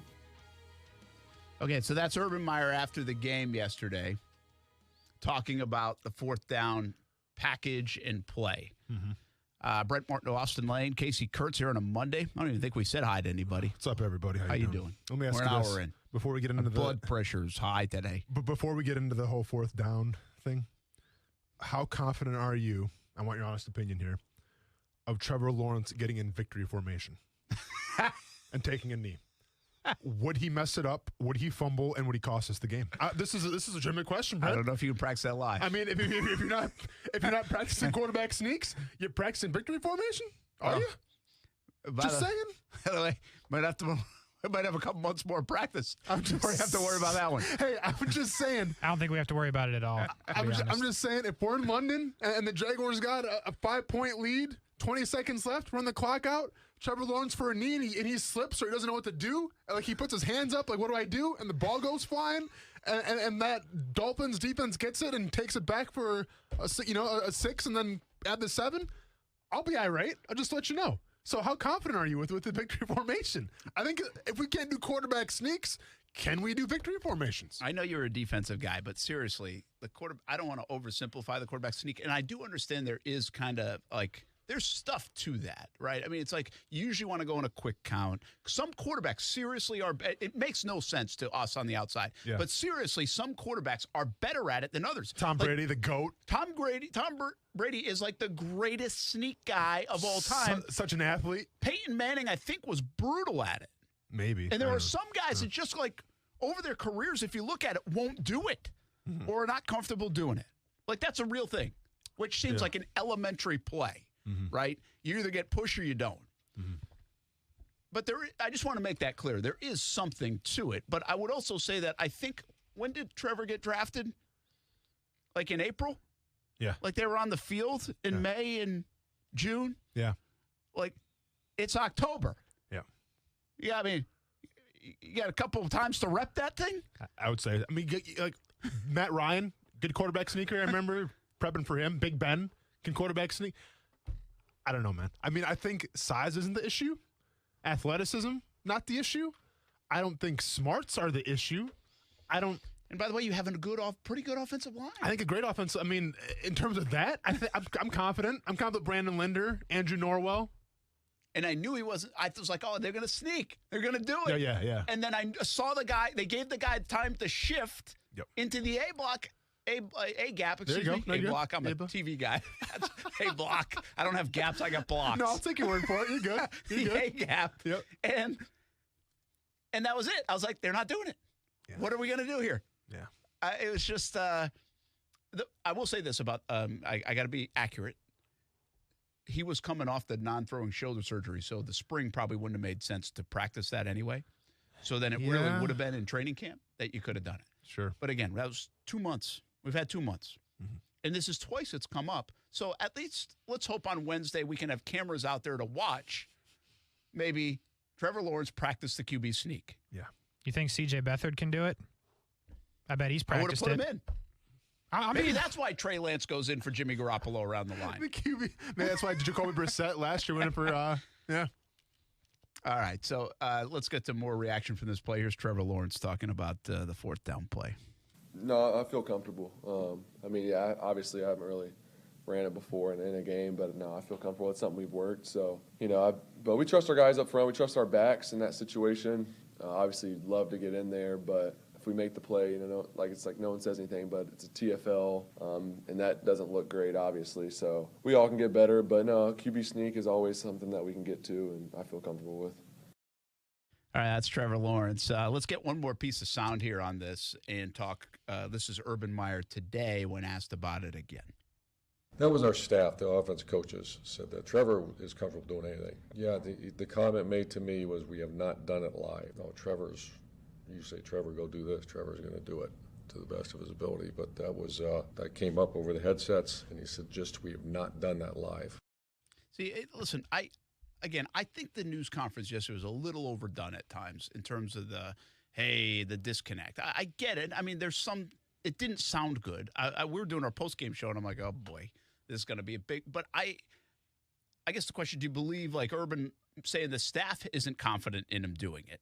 Now, the saying of, why haven't we practiced it? Or then he kind of contradicted himself because, hasn't done a live rep of it, but we don't do live reps at practice. I mean, that's the different animal. That's where Urban's getting himself in some trouble with this. But I actually think at the face value of it, I'm not surprised Trevor said he's comfortable doing it. And I'm not surprised maybe Urban did misspeak and say the staff isn't comfortable for him doing it right now and feel like giving it to Hyde gives him a better chance because it is a play that can get stuffed if you don't do it right. It is. No, that's reality. Yes, it is. Yes, but what are we talking about, though, being Brent? I'm just trying to paint the other side somewhere. Okay, but then let's take a look at the big picture here and the grand scheme of things.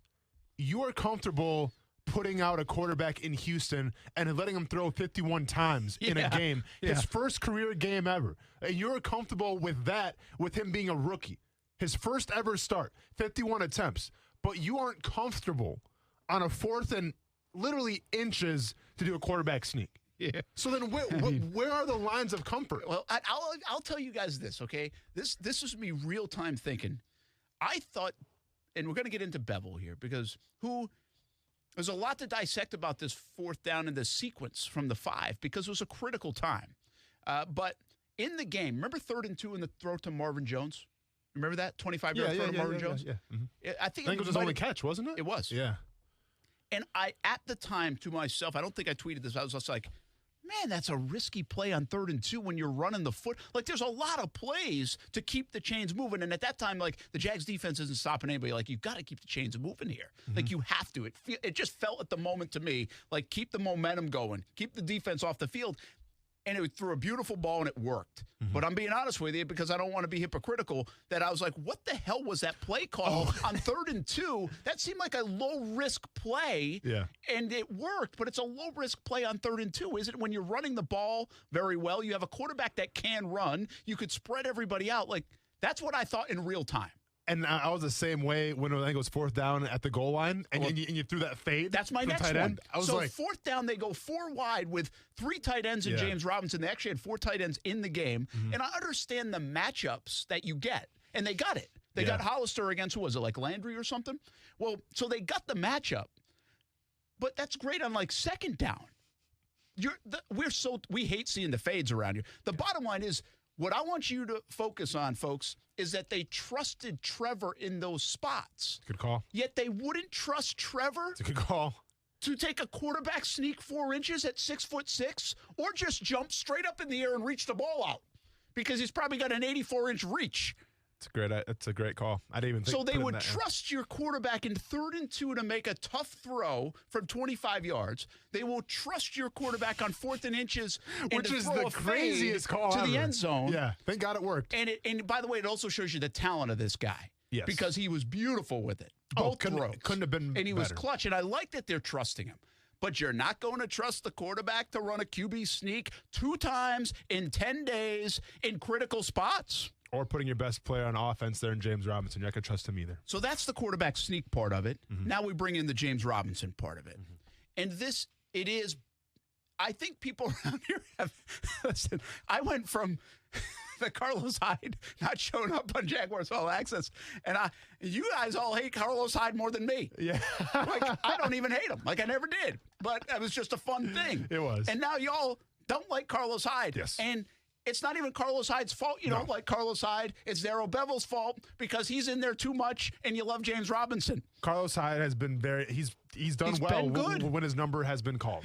You can't take that away from him, but Brent, he's not James Robinson. He's not. And James Robinson, like, you really should have a problem with the whole sequence down there, much like I have the problem with the third quarter. And again, if you're just jumping in the show, I don't think this sequence, some of this stuff gets talked about more than others. Mm-hmm. Jaguars, I think, got down 31-13 after the opening possession of the third quarter. Double check me on that, but it was 24-13 at the half. Tennessee gets the ball. I think they went right down and scored, I think. And so it's 31-13. First possession of the second half, and this is what I was complaining about with the box score. You know the box score says 12 carries, 110 yards for James Robinson. They come out, and they throw a ball to Jamal Agnew on the outside. They get 7 yards. Cool. Mm-hmm. They, I forget who they gave it to. Maybe Hyde was in the game. I don't think he was. They ran for 2 yards somewhere, I believe, right after the second play. Mm-hmm. And then 3rd and 1 on this opening possession of the second half, they get sacked for 13 yards. Mm-hmm. James Robinson didn't touch the ball.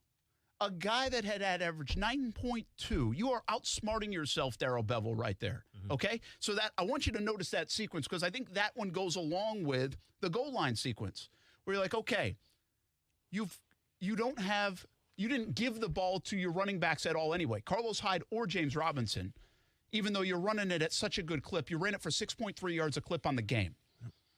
And you have 1st and goal in the 5. Remember, after the penalty, on 3rd down, they got a penalty. They go 1st and goal from the 5. And they throw it to Chenault. I forget even second play. And then, obviously, on 3rd down, a hell of an effort by Trevor to get in. Thought he got in. It's overturned. 4th down, we know what happens. But the running backs outside of the last play didn't touch the ball. James Robinson's not even out there in that sequence to be a weapon to make the Titans think about him. And then when you do put the running back, you give the running back the ball, you're giving it to Hyde instead of Robinson. I think Robinson probably gets blown up on that play too. So it's just a bad play. But the idea that he's not out there is just mind-boggling. And why you even went to the pass on the first 3 downs, because keep in mind, even though Trevor ran it in, it was a pass initially.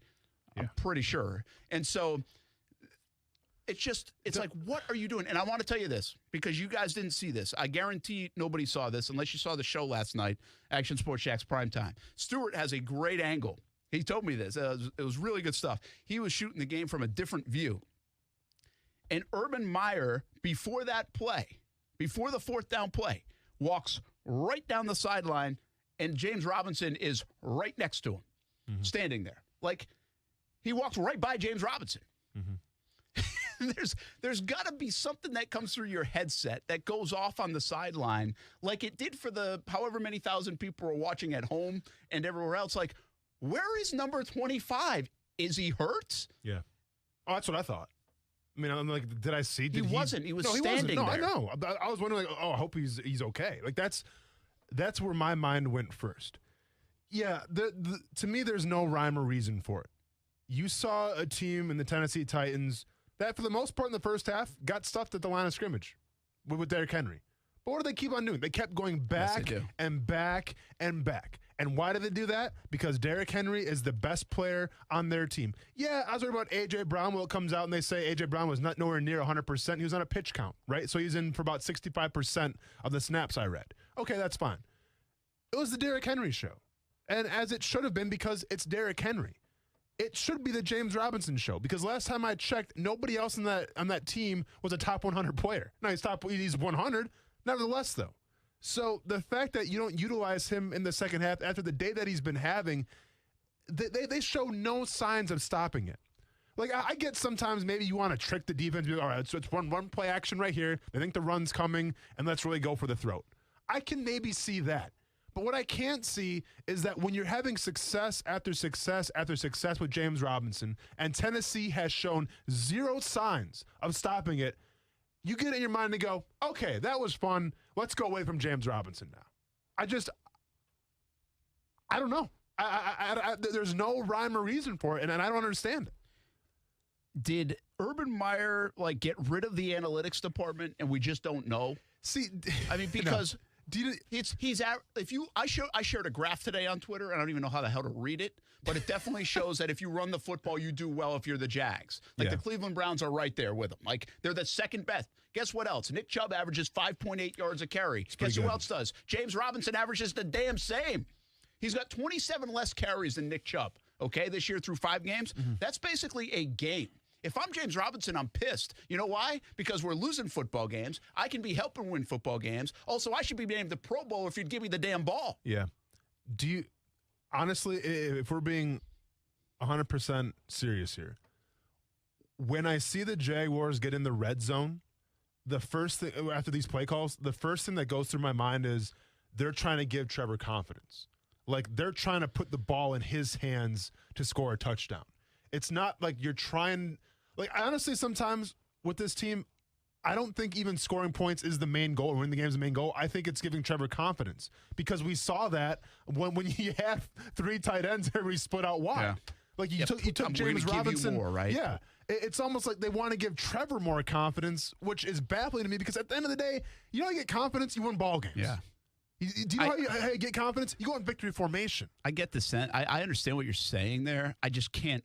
I wouldn't buy it. I can't believe it. That doesn't. It just sounds like there's no way that's happening. It's so asinine, and it's so crazy to think. But that's where my mind's going now.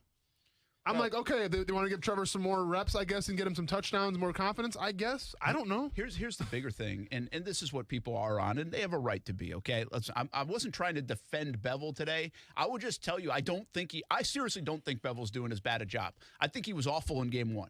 51 times. I think he was awful in game 2. They didn't give it to James Robinson. I think since game 3 of the season, in reality, you can throw all the numbers you want at me. I think my eyes tell me, and I think some of the numbers support this. Game 3, 4, 5, he has been in a better rhythm with the offense. He has been a better rhythm with his young quarterback. The quarterback is growing and playing better football. They're doing better things around him to make him more comfortable. They're running the football at a very good pace. Not enough, but when they do, they run it well. And so these are good things that the offensive coordinator, I think, has grown from game 2 to 3 to 4 to 5, like in those situations. But what I can't defend is some of the red zone calling and some of the critical moment calling. I gave you 2 examples on the 3rd and 2 to Marvin Jones, the 4th and goal to touchdown. Those are ones that worked, and I still would be critical of those plays. Like, I just don't think those are high percentage plays in the NFL. I don't care what quarterback you have. Yeah. I think they're bustable plays pretty easy. And so the main criticism I would have for Bevel is in these critical 5 moments, and people will go back to the Super Bowl, right? Like, why did he throw the ball? People go back to other stops that he's made. It's not like Bevel has been really bad over the years. I know people want to just kind of paint it like that. He's been bad in some big moments, and right now he seems bad inside. I wouldn't even say the red zone, Austin. I think it's more like inside the 5, inside the 10. It's more closed up than that. It's questionable play calling, packages, personnel in those kind of moments. And the reason we can question is because, well, it hasn't worked. I mean, he has cost 14 points with his play calling, I would say. I know you said Trevor didn't do a great job on the option against Cincinnati, but I still don't think it was a great call to go out of the shotgun. I would put the blame on the play caller, too, because I could argue that James Robinson still would have been stuffed on the option pitch. And so and I know you don't. We differ there. Yeah, but yeah. I think he's that good. He can make a guy miss. Again, this is a guy right now, and I'm one of the few in town that are actually defending Bevel of doing a pretty good job with growing this offense from week 1 to week 5 and for the quarterback. But I am being very critical in this area. In the big moments, he hasn't been good. And he has cost them 21 points. 3 different scores. Yes. Cincinnati, in my opinion, on 4th and inches. Yesterday on 4th and inches. And you go back to the flea flicker where they had a pick 6, and you criticize the play call there, too. That's 21 points. The OC, in my opinion, has cost you in critical times. You might have won all 3 games if all those plays turn out differently. You might have. I understand that it looks a lot better from that Houston game. I think anybody would agree with that. Once you start implementing James Robinson more in the running game more, yeah, the product on the field looked a lot better. But at the same time, there is no mistake in knowing, okay, you scored 21 points in Houston. That was your highest scoring game, okay? And 21 points is nowhere near enough, especially in the modern NFL. 19 points is not going to cut it, all right? And 13 points against Denver, that's not going to cut it. No. Okay, so I understand it does look better. It looks more balanced. I think Urban Meyer echoed today he wants to run 250 and pass to 250. You know, like just to be but that this balanced. ain't college, Urban. Well, I don't know. I don't think he was even being serious. I think he was more just like that's how balanced he wants to be. I mean, he said that before. Yeah, but at the end of the day, they are more balanced. No, for sure. But as an offensive coordinator, more than how does your quarterback look, more than how balanced are you, more than how many yards a game do you average, as an offensive coordinator, it comes down to how many points do you put on the board. And you put up 19, 21, 19, 13, and 21. That does not get the job done. I don't care what it looks like on the field. I point to the scoreboard and say, you aren't going to win games like that. Yeah. Simple as that. Yeah, I guess I'm so used to trying to dive into the Jags and look for some things that are like working. And I've seen hideous offenses around here. This is not that. Like, his offense is not what you played with Blaine Gabbert. What we saw last 8 games of last year with these quarterbacks that they couldn't do anything. Like, it's not that. That, I guess, and yes, is that relative? Is that where the barometer is? Well, sorry, folks, been here since 2008. Yes, that is where the damn barometer is. Like, I want to know if this quarterback and this offense and everything can get better as it goes. And there are signs that it can be there. But I can't argue with what the scoreboard says. The only thing I would say with the scoreboard is they are leaving so many points out in the kicking game that has hurt some of those marks. I mean, some of the points. I mean, you're talking 5 points yesterday in the kicking game. Yeah. And I think then you seriously can be like, okay, it's 31-24. You're an inch away. I mean, you're an inch or 4 inches away from tying it up. Well, that's a 31-point output. That's big different than 19, right? If they had scoring drives, Lambeau missed the kicks a couple weeks ago at home against, was that Denver? I think it was Denver. Yeah. Like, so they had the scoring drives, and then the offense went neutral. So I just want to make it clear, I'm not defending the entirety of it. There are plenty of reasons for Bevel to be criticized. But I think this is headed in a good direction if he could just nail some of these plays that are really hurting him, like taking points off the board. And to me, that's significant because, to your point, if you add those 3 plays and you take the pick 6 away from the Arizona game, if you put the 21-0 up on the board against Cincy, and if you put 31-26 even yesterday, I might be able to argue that they could have won all 3 of those games. I don't know if they would have. They're the Jags and they lost 20 in a row. Yeah. But I could definitely get to a point where that might be 3 wins. And that is, to your point and everybody else's in town, too much if you're the offensive coordinator, if you're costing them that. Yeah. At the end of the day, I mean, once again, I don't want to beat on, the yardage and everything, but like on defense, as a defensive coordinator, the biggest thing you're defined by is how many points you give up a game, right? How many scores do you give up? That was the biggest thing that was always preached on me in locker rooms. I don't care what team I was on. Yeah, we may give up some long plays, right? But we bend, we don't break. Because the last thing you want to do is give up a touchdown and you want home to a field goal. So, like, you take precedent in saying this team is not going to score a lot of points on us. Like, it's simple as that. And on offense, as an offensive coordinator, you're defined by how many points you put up.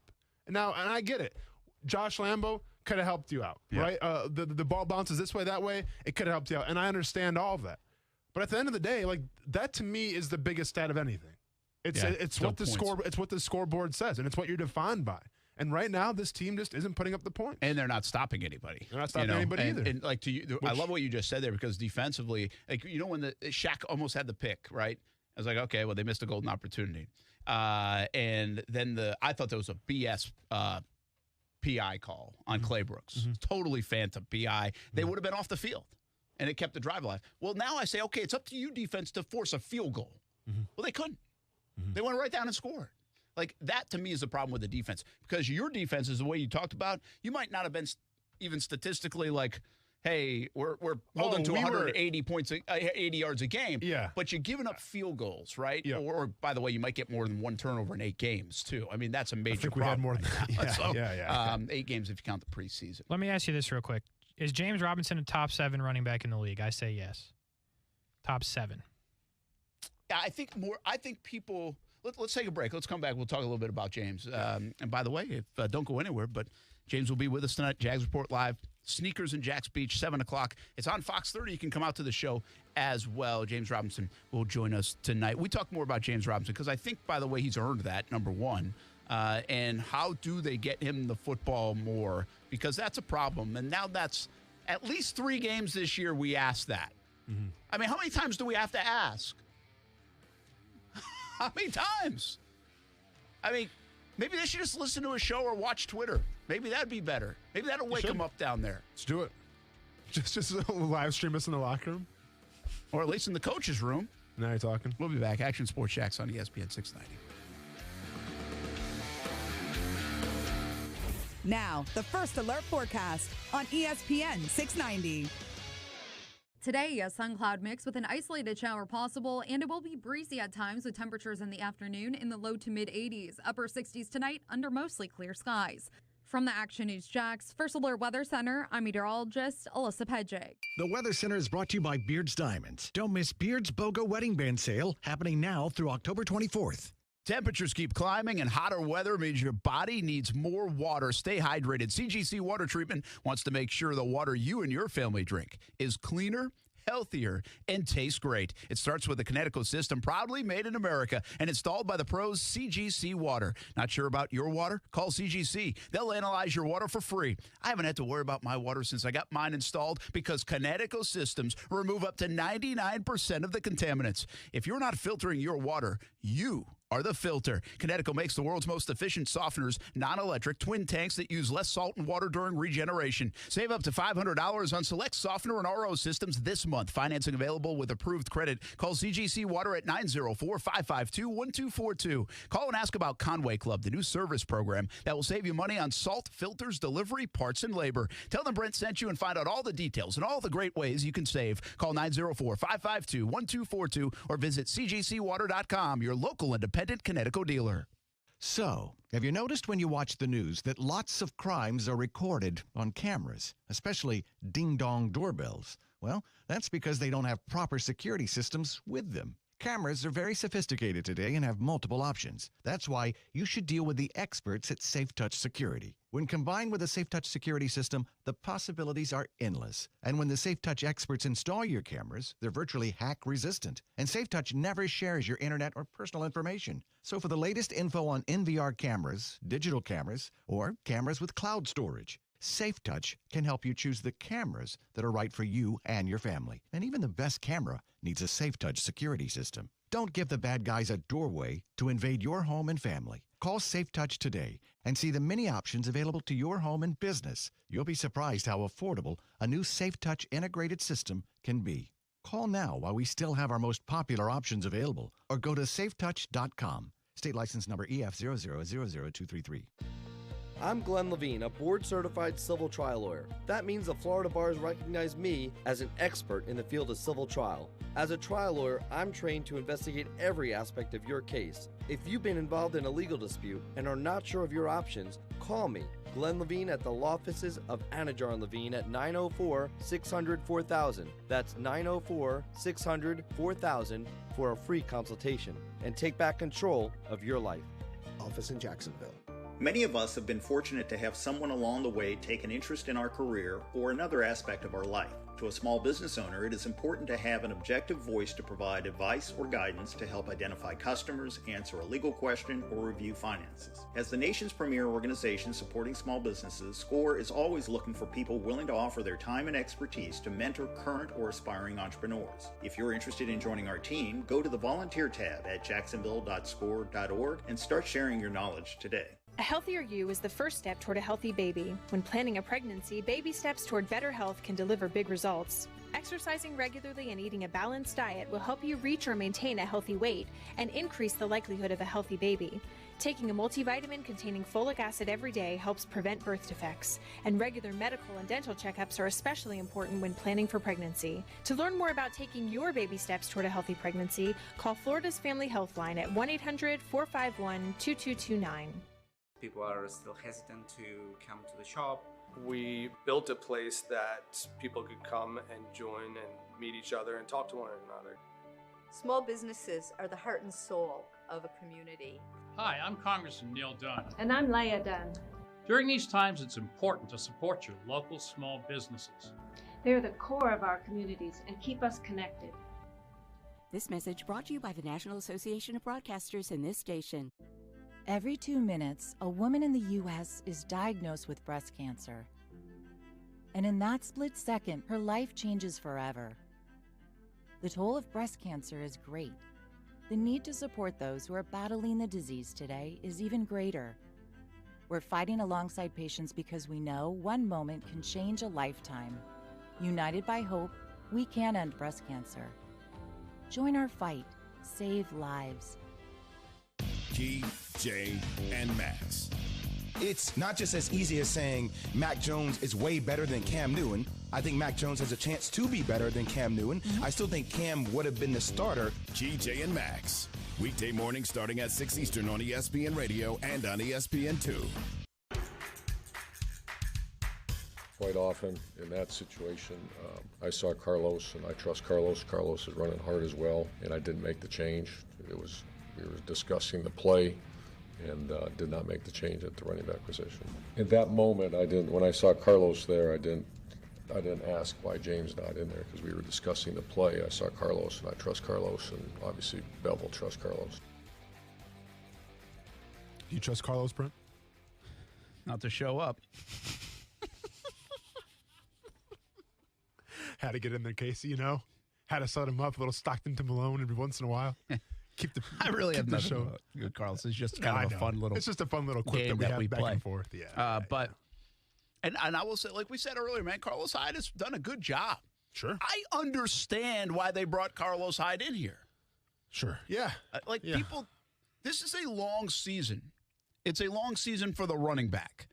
93% of the load last year, I think we all said, hey, that's a little much.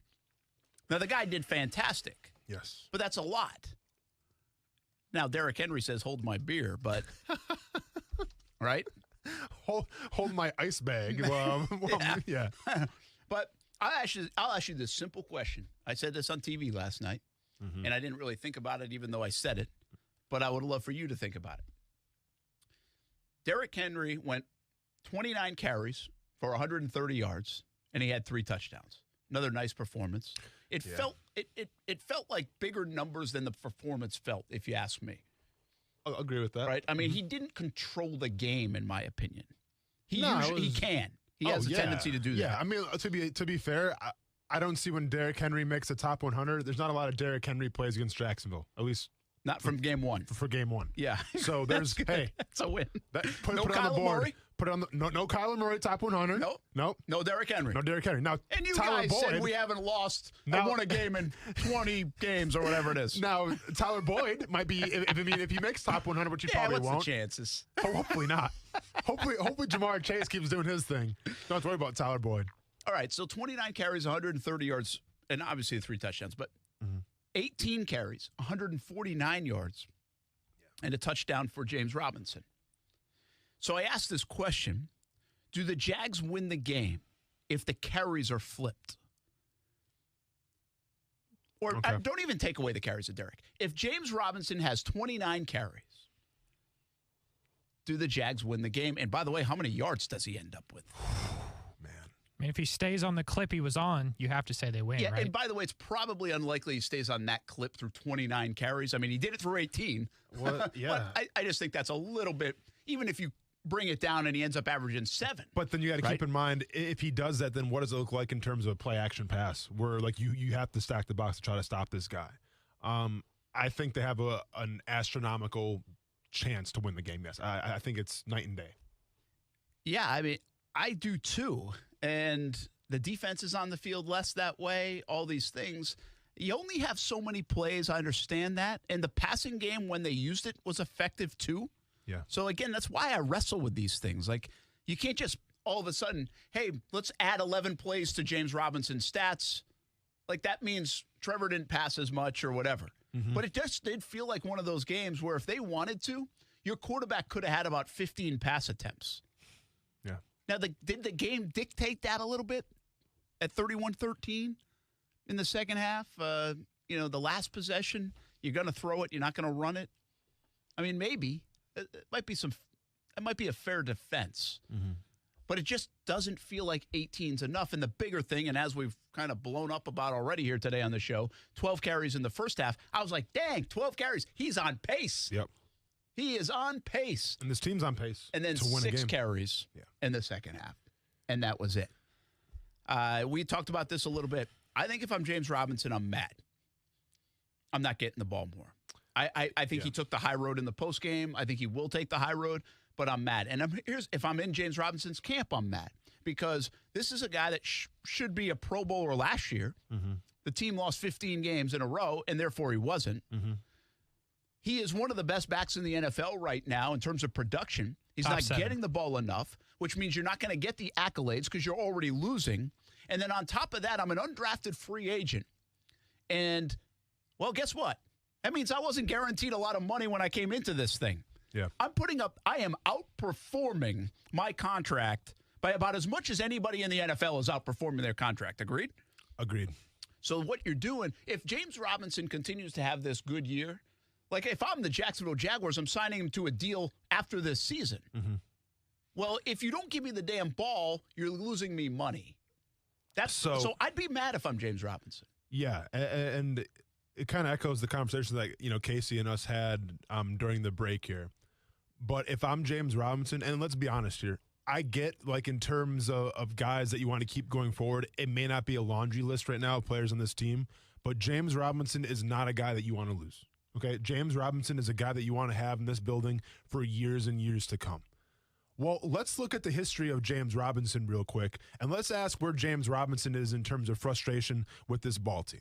Okay, so James Robinson comes in his rookie year. They get rid of Leonard Fournette right away, and they go, hey, James Robinson, you're starting. Have fun with that. Nobody knows who you are, but you're going to get the rock, and hopefully you can do things. And guess what? He did. And to echo your point, yes, should have been a Pro Bowler. Josh Jacobs beat him out. Why? Because it's a popularity contest. James Robinson should have been a Pro Bowler last year. You also mentioned the fact that he's an undrafted free agent. So guess what? You're not making a lot of money in terms of your overall paycheck. You're looking at guys like Caleb Chase on, and at the time when he was here, C.J. Henderson, what they're making a game. And when you're making a game, that's frustrating, okay? Because this offense is essentially going through you right now when you're on the field. But let's go back to last season when this team was tanking, and all of a sudden James Robinson came up with an injury and sat out the last 2 games. Now, in the grand scheme of things, was that a big deal for the team? No. You all celebrated it. James Robinson's not playing. Yes, we got a better chance to win a game. Meanwhile, James Robinson just missed, essentially 2 games of his player incentive bonus. Oh, and by the way, might have broke a record if he would have played in those games in terms of how much he's going to make for a rookie incentive bonus. It goes off how many reps you get on offense or defense, and you combine that with where he was drafted. He wasn't drafted. He was an undrafted free agent. So you just essentially took thousands and thousands and thousands of dollars off the table because your team's trying to tank. But James Robinson said, all right, yeah, I'll keep my mouth shut. Let's go on to this season. So now let's fast forward. I'm James Robinson. You bring in Carlos Hyde. Okay, I guess. I think I'm better. We'll see what happens. You draft Travis Etienne, a running back who you say is going to play wide receiver, but at the end of the day is going to eat into my reps. I know that. And to make matters worse, on the first depth chart, you go James Robinson or Carlos Hyde. You went Trevor Lawrence or Gardner Minshew. James Robinson right now is top 5 in the NFL, if I'm not mistaken, in rushing yards. He averages the same amount per average, like you said, Brent, per carry as Nick Chubb. And that's good for, by the way, number 1 in the NFL. If I'm James Robinson, yeah, I'm a little upset. I'm a little disappointed because I feel like I'm not being appreciated. I felt like when you asked me to sit out those games because I was quote-unquote injured and you wanted to tank, I'd be upset about that. I would be upset about Travis Etienne. I would be upset about James Robinson or Carlos Hyde. I'd be upset about all of that. Now, I'm not sure if he is or not. Maybe he's a great kid. Maybe he can let it roll, down his shoulder and it's fine. I would be upset, though, but that's just me. Casey subscribes to the conspiracy theory. Yeah, I wasn't here when ETN was drafted, but when it happened, I said that is a horrible move. And it didn't smell good for James Robinson in that situation. And then you do what you do with Carlos Hyde. If I'm James Robinson today or tomorrow, I go knock on the door of Trent Baalke, and I'd say, you guys are super good at trading people for 6th rounders. So send me to Chicago where they need a running back, where I'm from. We'll take a 6th rounder. I don't care. And get me the heck out of here. Because he's a top 7 back in the league. And if I was him, and contrary to popular belief, I am a Jags fan. So I don't want this to happen. But I'm more of a James Robinson fan at this point. So if I'm him, I'd say, get me out of here. Pull a Jalen Ramsey, do what you got to do. Because you're better than this. And that's just what it is. Please don't do that, James. I'll talk to him about that tonight. Yeah, please Jags do, Brent. Report live Brent, on Fox do what you 30. gotta We had do. Sneakers Sports Grill. If you can give him some Maybe kind of gift card. I mean, the guy's an undrafted free agent, so he ain't making a lot. Maybe some extra dessert tonight. Now we're talking about Sneakers. Oh, on the house. Let's go. That's it. I don't think we're there yet, Casey. And it's not like he's not getting the football. Some of the, again, Urban did himself no favors today with saying, oh, yeah, I didn't even realize he only touched it 6 times. It's not a good look. I'm mad about that. Yeah. If I'm James Robinson, I'd be pissed about that my coach didn't even know. Yeah. Like, okay, hey, James, I'll have to tell him this tonight. James, next time you run for 110 yards at the half, and you touch it 12 times, just go grab the stat sheet from the PR person and show it to your coach. Oh, hey, forget that. Hey, Jaguars game day experience team. When he goes over 100 yards, stop the game, have some kind of presentation, and be like, this is James Robinson's whatever, 100-yard game. Hey, coaches. So everybody knows it. Coaches. So everybody knows it. Yes. Like, that's what we have to do. Hey, PR people, let's go. Game day experience. Do your part. We all got to do our part. Everybody play a role for We all James. got to do our part, man. Because I'm telling you, like, and I know we're joking about this, Brent, but, like, we sat here and watched Jalen Ramsey, and now I get it. The diva-ness of him and the personality of him, I get it. It's a lot to take in. But that all started because he felt disrespected in the defense. He wasn't doing enough, and he got bored. And then it snowballed from there. He gets in a fight with the coach on the sidelines. He feels more disrespected, and he's gone. James Robinson right now is the best player on your team. And to me, it's not even close. I agree. And it's not even close. I thought he was the best player on the field. I understand Derrick Henry's the best player in the NFL running back-wise. I get it. But yesterday, James Robinson was the best player on the football field, in my opinion. And when your head coach goes, I didn't even notice, to me, that's a sign of disrespect. Yeah. It really is. And the last thing I want to see is is your best player on your team once again get disrespected. Especially a guy like James Robinson, who is not a diva by any means, has given you no reason not to like the dude. Just respect him. The only I'm trying to think like why some of this stuff, like you brought up a good point. I mean, it was disrespect even to put either or on the depth chart, right? Absolutely. And I think I'm trying to, it sounds defensive. Fine. I'm trying to defend why they would do something like that. Was it because they were still battling it out with Minshew and Lawrence and stuff? And so, like, well, everybody's got to fight for their position type thing, like stupid coach stuff, right? Mm-hmm. Maybe. I don't know. But there have been these signs of disrespect. I think the one thing they might not love about James Robinson, and that's got it stuck in their head, is the fact that he doesn't have the breakaway stuff. Like on the 58-yard run that he couldn't finish it off. Sure. Okay? And Urban, when he came in here, what did he say? We need speed. We need game breakers. Well, you know what, Herbs? I'll take a 58-yard run every now and again, and especially when the guy's going to punch it in 2 plays later. I don't need the 70-yarder if the guy eventually gets there. No. Get it out of your head, Jag staff, if that's in your head, that this guy doesn't have breakaway speed, so that's an issue. He does everything else, and he's your best player, and you don't have your breakaway speed guy in Travis Etienne right now. And you also don't have anybody with breakaway speed that plays. Mm-hmm. So just let this guy go get 12 yards a clip, and we'll be okay. I'm trying to get to maybe that's still stuck in their head. Like, again, I don't think they are playing favorites with Hyde. I don't think they don't like James Robinson. But I do think that might be a criticism that they had in their offseason evaluations of him. But Hyde is here because he knows Urban Meyer. Oh, yeah. Yeah. He is. I mean, I'm not saying it's a favorite thing. I think also Hyde is here because we could have made the case the Jags needed another back anyway. Even last year, they had nobody in their backfield other than James. Yeah. And so if you didn't have Hyde, you'd have, nobody in your backfield other than James. You didn't want to do that 2 years in a row. I mean, if we're being honest, we knew they had to have somebody else. And the best rushing football team in the league has Kareem Hunt and Nick Chubb. This is true. So they're not the best. Little different. Kareem Hunt and Carlos Hyde. Well, you're not going to always have that, but you can try to duplicate some of the things that they do. No, I feel, but Well, Carlos Hyde, by the way, has had success in the NFL. I'm not calling him Kareem Hunt, but to mimic what they do if you want to run the football. No, but also Kareem Hunt is the third down. Like, the Kareem Hunt might be like a slot receiver sometimes with what he can do. Yeah, they'll line him up all over the place. More like what Etienne would have done. Correct. You wonder how much Hyde would be playing if Etienne was around. That's what worries me, though. At the end of the day, take care of James Robinson, please. Yeah, exactly. And just make him happy. It's Trevor Lawrence and James Robinson, okay? If you learned anything about this debate, this conference, it's not even a debate because we all agree, just take care of James Robinson.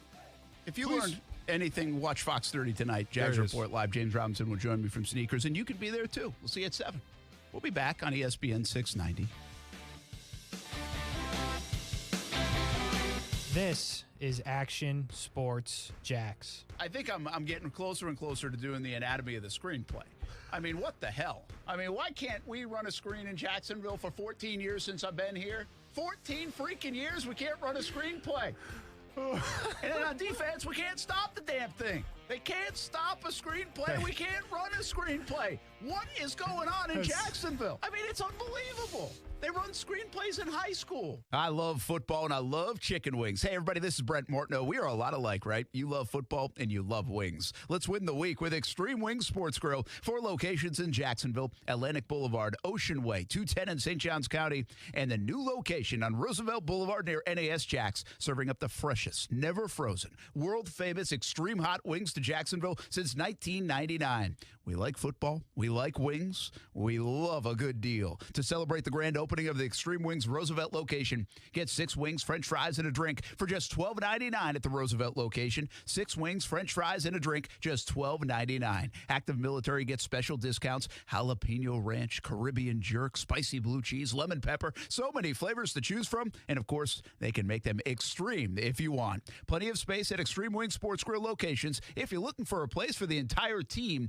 try Extreme Wings Sports Grill. I love it. You'll love it. 4 locations in Jacksonville, including Roosevelt Boulevard near NAS Jax. Know what time it is? It's time to get moving. Cora Physical Therapy has opened a new state-of-the-art clinic in Kingsland on Boone at Haddock, and will be opening another one soon in Brunswick. With Cora, you have access to licensed, passionate clinicians, only the most innovative equipment, and life-changing therapies. Cora is all about treating everyone right now. It's your move.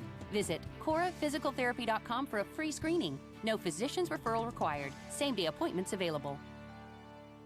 Temperatures keep climbing, and hotter weather means your body needs more water. Stay hydrated. CGC Water Treatment wants to make sure the water you and your family drink is cleaner, healthier, and tastes great. It starts with the Connecticut system, proudly made in America and installed by the pros CGC Water. Not sure about your water? Call CGC. They'll analyze your water for free. I haven't had to worry about my water since I got mine installed because Connecticut systems remove up to 99% of the contaminants. If you're not filtering your water, you are the filter. Connecticut makes the world's most efficient softeners, non-electric, twin tanks that use less salt and water during regeneration. Save up to $500 on select softener and RO systems this month. Financing available with approved credit. Call CGC Water at 904-552-1242. Call and ask about Conway Club, the new service program that will save you money on salt, filters, delivery, parts, and labor. Tell them Brent sent you and find out all the details and all the great ways you can save. Call 904-552-1242 or visit cgcwater.com, your local independent Connecticut dealer. Okay, I get it. So the summer season's almost over, but that's why we live in Florida. And that's why our friends at Arlington are doing fall Florida style with hot temps and even hotter deals. Get to Arlington Toyota today because they have 400 new Toyotas available with interest rates as low as 0% on over 10 new Toyota models. Plus, you get 30 days to love your purchase or exchange it. And every new car purchase gets a lifetime warranty with unlimited time and miles. Shop ArlingtonToyota.com today. Visit ArlingtonToyota.com for full details. You love Zoom for video meetings? Now, choose Zoom to power your phone communications too. Zoom Phone works seamlessly within the Zoom app as your business phone system. Zoom Phone's secure HD audio and enterprise-grade reliability keep you connected to your teams and your customers. And it's easy to use on mobile, desktop, or desk phone. Empower your workforce with Zoom Phone. Zoom, how the world connects. For the ones who know safety isn't a catchphrase, it's a culture. And the ones who help make sure everyone makes it home safe. For the safety-minded who watch everyone's backs, Grainger offers supplies and solutions for every industry, as well as safety assessments and training to keep your facilities safe and your people safer. Call, click Grainger.com, or just stop by. Grainger, for the ones who get it done. It's Superstart Battery Month at O'Reilly Auto Parts. That means you can get up to a $25 gift card after mail-in rebate with the purchase of your Superstart battery. Return power, performance, and reliability to your car, truck, motorcycle, and more with Superstart batteries. Only at O'Reilly Auto Parts. O'Reilly Auto Parts. Oh, he played great. Yeah, he had one miss, one mental error, but he, I think a second half, a great play on Henry. He's been a product of hard work, great attitude. We need him to play like that. All right, real quick, we'll do 1 minute of baseball. That's our Meyer. We'll talk more football coming up. Braves just won. You all right? No, I've been better. Casey and Ty are even worse. Oh, yeah. Go and tell me how bad the Red Sox are again, Brent. It's unbelievable. It's unbelievable how bad they are. They have 44 hits in 3 games. Now, we knew their offense was good. Their defense, now what they do instead of making bad plays, they just kick it over the fence. I mean, that's a brilliant strategy. That was listen, I'm a Red Sox guy. Here it is. But Here I put myself, what if that was the Yankees and the Red Sox? Mm-hmm. I thought that was a horse crap call. Mm-hmm. I mean, I just don't, there's no way he doesn't score there. And, yeah, you can tell me the rules. And if it just bounced over, it's one thing. But the way it happened, ricocheted like that, you have got to be able to use your judgment and say he was going to score. I feel for you a little bit there, Casey. I'm not going to talk about the play because the Rays are screwed. It's over. The Red Sox are stupid for not pitching Chris Sale tonight. They're going to pitch Eduardo Rodriguez, who that you can put him away with Sale. You should do that. I'm talking directly to Sale's been terrible. Yeah, but so is Eduardo Rodriguez. Anyway, I'm talking directly to your son now, Brent. Ty, this is what this is. I know you might be new to being a Rays fan, but this is what this is. It's just pain and suffering, and then they're going to move to Montreal, and that'll be your opportunity to get off. Because I don't know how long you've been on the team, but that's your chance to get off and go to the Braves or anybody else, and I advise that you take it or else you're in for like 80 more years of pain and suffering. Dang, Casey. Very good. That was a good message. Yeah. That was a tough day for Rays fans. By the way, I disagree with you guys. I think if the Rays find a way to win, which is tough because the bats are hot right now for the Sox, well, then they'll win Game 5. I mean, they're better. The better team will win Game 5. They'll have momentum, but they got to find a way to win tonight. So I don't think this is over. But the Red Sox bats are now becoming scary for the Rays. If we're being honest here, and yeah, obviously the Brewers, it's pain too. And how did we get here? Such a great regular season. Your pitching was the best in Major League Baseball. And your pitching's still good, but what happened to your bats? I get all that. But I'm going to say one thing. If anything comes out of this series, set aside pain, it's the fact that Jock Peterson, I have never despised a player more in Major League Baseball history than Jock Peterson. And that's all I'm going to say about it. Oh, very good. Football at 5. Do you know what his story? Wearing the pearl necklace? No, I didn't see that. I'll have to look it up. Yeah, look it up. I didn't even know the Brewers were He's a disgrace. Yeah, well, they played at 1 o'clock. Thanks a lot, TBS. Appreciate you. We got to go. We'll be back. Football at 5. More baseball if you want, but definitely more Jags and other football when we come back on ESPN 690. Today, I took someone to their first job. Today, I helped someone get to a medical appointment. Today, I helped someone see their loved ones. Today, I took someone to see a concert. JTA bus operators are professional, trained, courteous, and proud. Become a driver of change. JTA is now hiring bus operators and is offering $10,000 to $15,000 hiring bonuses. On-the-job training provided. CDL training available. To apply, log on to go.jtafla.com/drive or call 904-630-3100. That's 630-3100 to become a driver of change. Smoked for hours, served in minutes. Now that sounds like good barbecue. And it is at Willie Jewell's Old School Barbecue. Open 7 days a week. Try the smoked wings, southern sides, and big old platters. Trivia night and kids eat free specials during the week. Check out the Willie Jewell's app and catering for all events. Order online and skip the line. Visit williejewells.com to see other locations in Florida and Georgia. Yulee to St. Augustine, Brunswick, and Kingsland. Willie Jewell's Old School Barbecue. Smoked for hours, served in minutes at Willie Jewell's. Bozard Ford, Ford's Garage, and ESPN 690 are proud to present Be the Sun, Not the Salt Community Award. Do you know any coaches, teachers, or mentors who are doing all the good they can in the community and should be recognized and rewarded for being positive energizers and making a difference? Are they kind, authentic, compassionate, and positive? Then tell us why they deserve to be recognized. You and your nominee can win free stuff just for being sunny, not salty. Details and nomination forms are available on ESPN 690's website. Powered by Be the Sun, Not the Salt, Bozard Ford, Ford's Garage, and Cox Media Group. Slip and falls can be embarrassing, leaving you in pain and feeling like you've lost control. I'm Eli Anajar from the law offices of Anajar and Levine. After a fall, document the scene by taking photographs and make sure to get medical attention for any injuries you may have. If you've been injured in a slip and fall accident, call the law offices of Anajar and Levine at 904-600-4000. That's 904-600-4000 for a free consultation. And take back control of your life. Office in Jacksonville. Just be confident. Community First makes smarter banking simple so you can relax, knowing you're managing your money the right way, yours. Visit justbeyourself.com.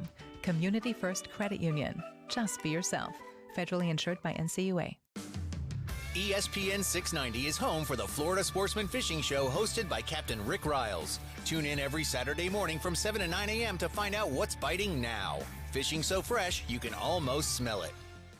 Broadcasting live from the ESPN 690 Anajar and Levine studios. Anajar and Levine Accident Attorneys. Call 904-600-4000. That's 904-600-4000. ESPN 690, Jacksonville's home for ESPN Radio. WOKV Jacksonville. Listen live everywhere you go on ESPN690.com. ESPN 690, a Cox Media Group station.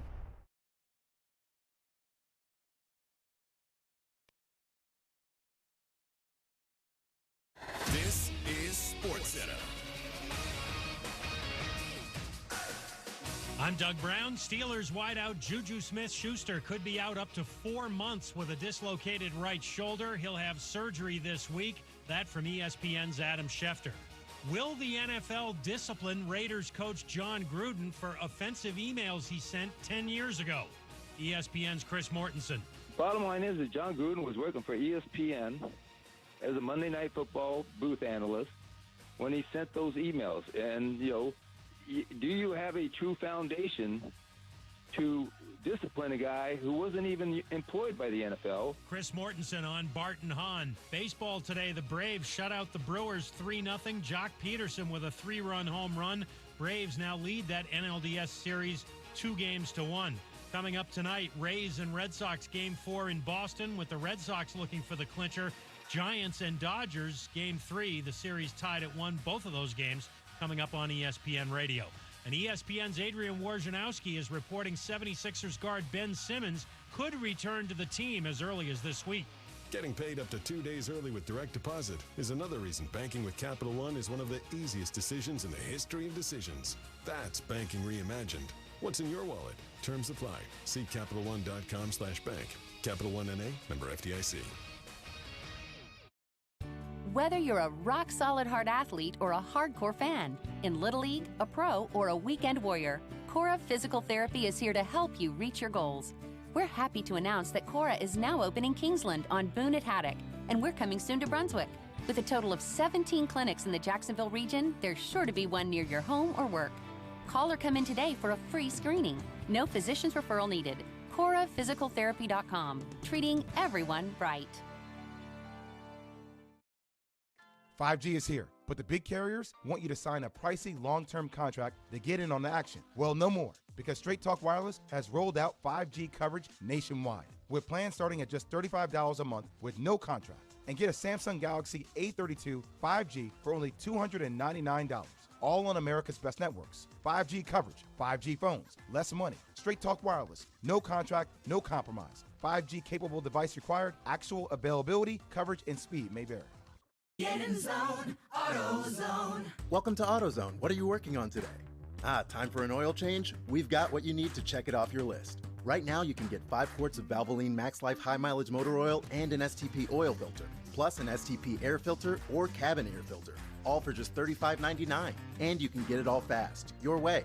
Just order online with our free same-day store pickup or next-day delivery. Get in the zone, AutoZone. Start your job today at AutoZone.com. Restrictions apply. Broadcasting live from the ESPN 690 Anajar and Levine studios. This is Action Sports Jax on ESPN 690 with Brent Martineau and Austin Lane. We score there, and defense goes back on the field, gets a stop, get the ball back to go win the game. We had just a couple. I barely missed LaVisca. I think it was on that drive down the red zone. He ran a great route, had him in the end zone, went to one hand. Got to give him a better throw there, and then I thought I got in. They reversed it or overturned it, whatever. Got to play the next play, and you think about like 4 inches. Just that's tough. Want to be able to punch that in, and weren't able to. Obviously Titans did a good job there, but that's disappointing for sure. That is it. Before the end of the show, Casey, please make sure you play the last soundbite from Trevor yesterday, because we'll leave the show, or at least get some semblance of everybody going home, and Trevor saying, "Don't worry, it will be better." That's what we need. We need to play that like every 20 minutes here on the show. Injected into our veins, Brent. I mean, I love that guy. I mean, he is it's funny. You come out of these games right now in Jacksonville, and it's Urban Meyer, and it's what are we doing on news conferences and all this stuff. Yeah. I don't even feel like the last couple of weeks we're talking about Trevor Lawrence that much, but he's playing pretty good football. Like, he looks good. Yeah. Right? No, I understand. Yeah. Again, I get where you come from. Brett Martin, Austin Lane, Casey Kurtz here on a Monday. Jags 20 losses in a row. And I get where you come from. It's like, hey, he's still not winning. Like, they're not winning. Mm-hmm. So how good can he be playing? Again, I'm going to be, the Brent that I usually am, and be like, I'm going to try to find some of these things. And we know it's about this guy going forward. So that's where I come from a little bit on the Bevel front, too. It's like, I feel like he's doing a pretty good job with Trevor. Getting him in pretty good positions, and he's playing better football, and there's growth there. I really see a comfortable Trevor Lawrence out there on the football field, and he's making some big-time plays. No, and I agree with you.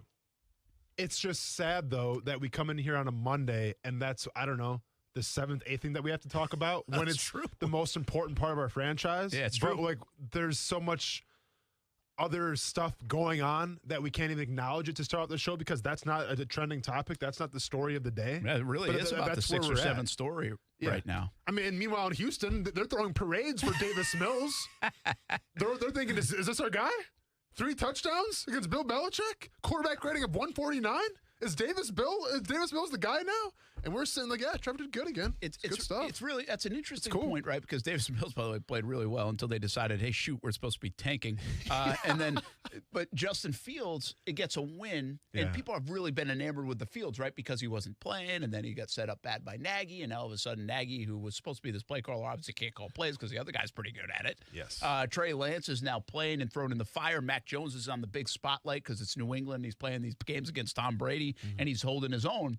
And so he's getting a lot of attention. Meanwhile, the Jags are sitting there, even off the Thursday night game. I thought Trevor would get a little bit more love around the country for how he performed in that game, and he didn't. Yeah. And so what I'm kind of seeing here, though, Austin, I see a guy that's playing pretty good football, and it's still a secret to everybody else around the National Football League. Like, this guy is playing good football. He's not – he had some peaks and valleys in the first few games because of the turnovers. Mm-hmm. He has not had those. He's playing consistently 8 quarters. I mean, you can count the last interception if you want, but I mean, okay, it was kind of fine. He had the last 10 seconds weren't good, but 8 quarters, in my opinion, he's been pretty consistent as a quarterback in the NFL at playing pretty well.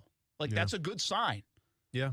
No, it's a great sign. It's just, I don't know what it means for this season. Yeah, it means that they're not going 0-17. Okay, because I think he's now. The next step is really what we've asked, right? Can you will him to a victory? That's right. And I thought I saw a little bit of that with the play going to the end zone.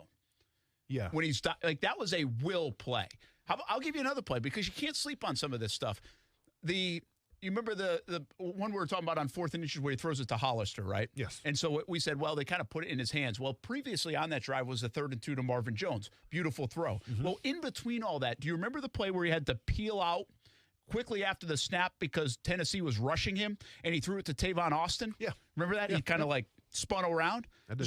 That's a big-time play. Like, Patrick Mahomes make that play. We're like, oh, whoa, look at him. For sure, That was a good play. It was a great play, And yes. in Jacksonville with Trevor Lawrence, nobody even talks about it. Like, we don't even talk about it. There's so much going on. But to me, that whole drive, and I remember tweeting this. I said, hey, Jacksonville, that's your franchise quarterback. That's what you're talking about. Mm-hmm. Can he elevate the play? Well, 3rd and 2, 3rd and 3, beautiful throw, first down, 25 yards.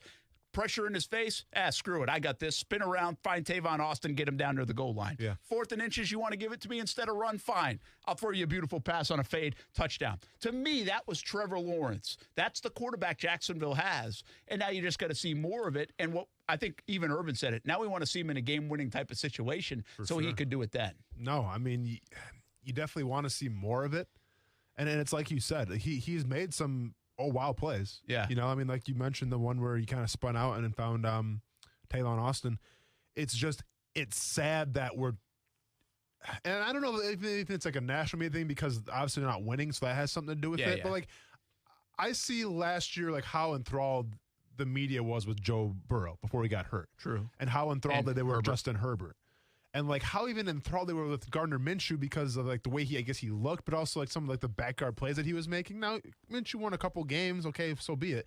But like I don't feel Trevor is getting that same treatment because all his stuff is getting lost with other things going on right now in this organization. Well, because the national guys want to talk about Urban. Yes, correct. That's because getting Urban's lost. a punchline and Urban's a polarizing thing and Urban's a headline thing. It all gets lost. Yeah, everybody wants to talk about Urban. Even though you had the highest ratings ever, I think, in how many years in Thursday Night Football. Yeah. Against Cincinnati Bengals. Yeah. Well, you can say it was a Joe Burrow show, whatever, but Trevor had something to do with that as well. Yeah, but the bottom line is, who cares if everybody's paying attention right now? I feel like Trevor's doing good things. Mm-hmm. And by the way, I don't think he's without. There was a 4th and 4, remember, late in the game. I thought he made the wrong read. He tried a tougher play, and I think he had James Robinson out in the flat, if I remember correctly. Could have been a first down. There was a couple times receivers were open and he missed them. You know, we might not be talking about Bevel in the 4th and inches and everything if he completes the pass to Laviska on first down.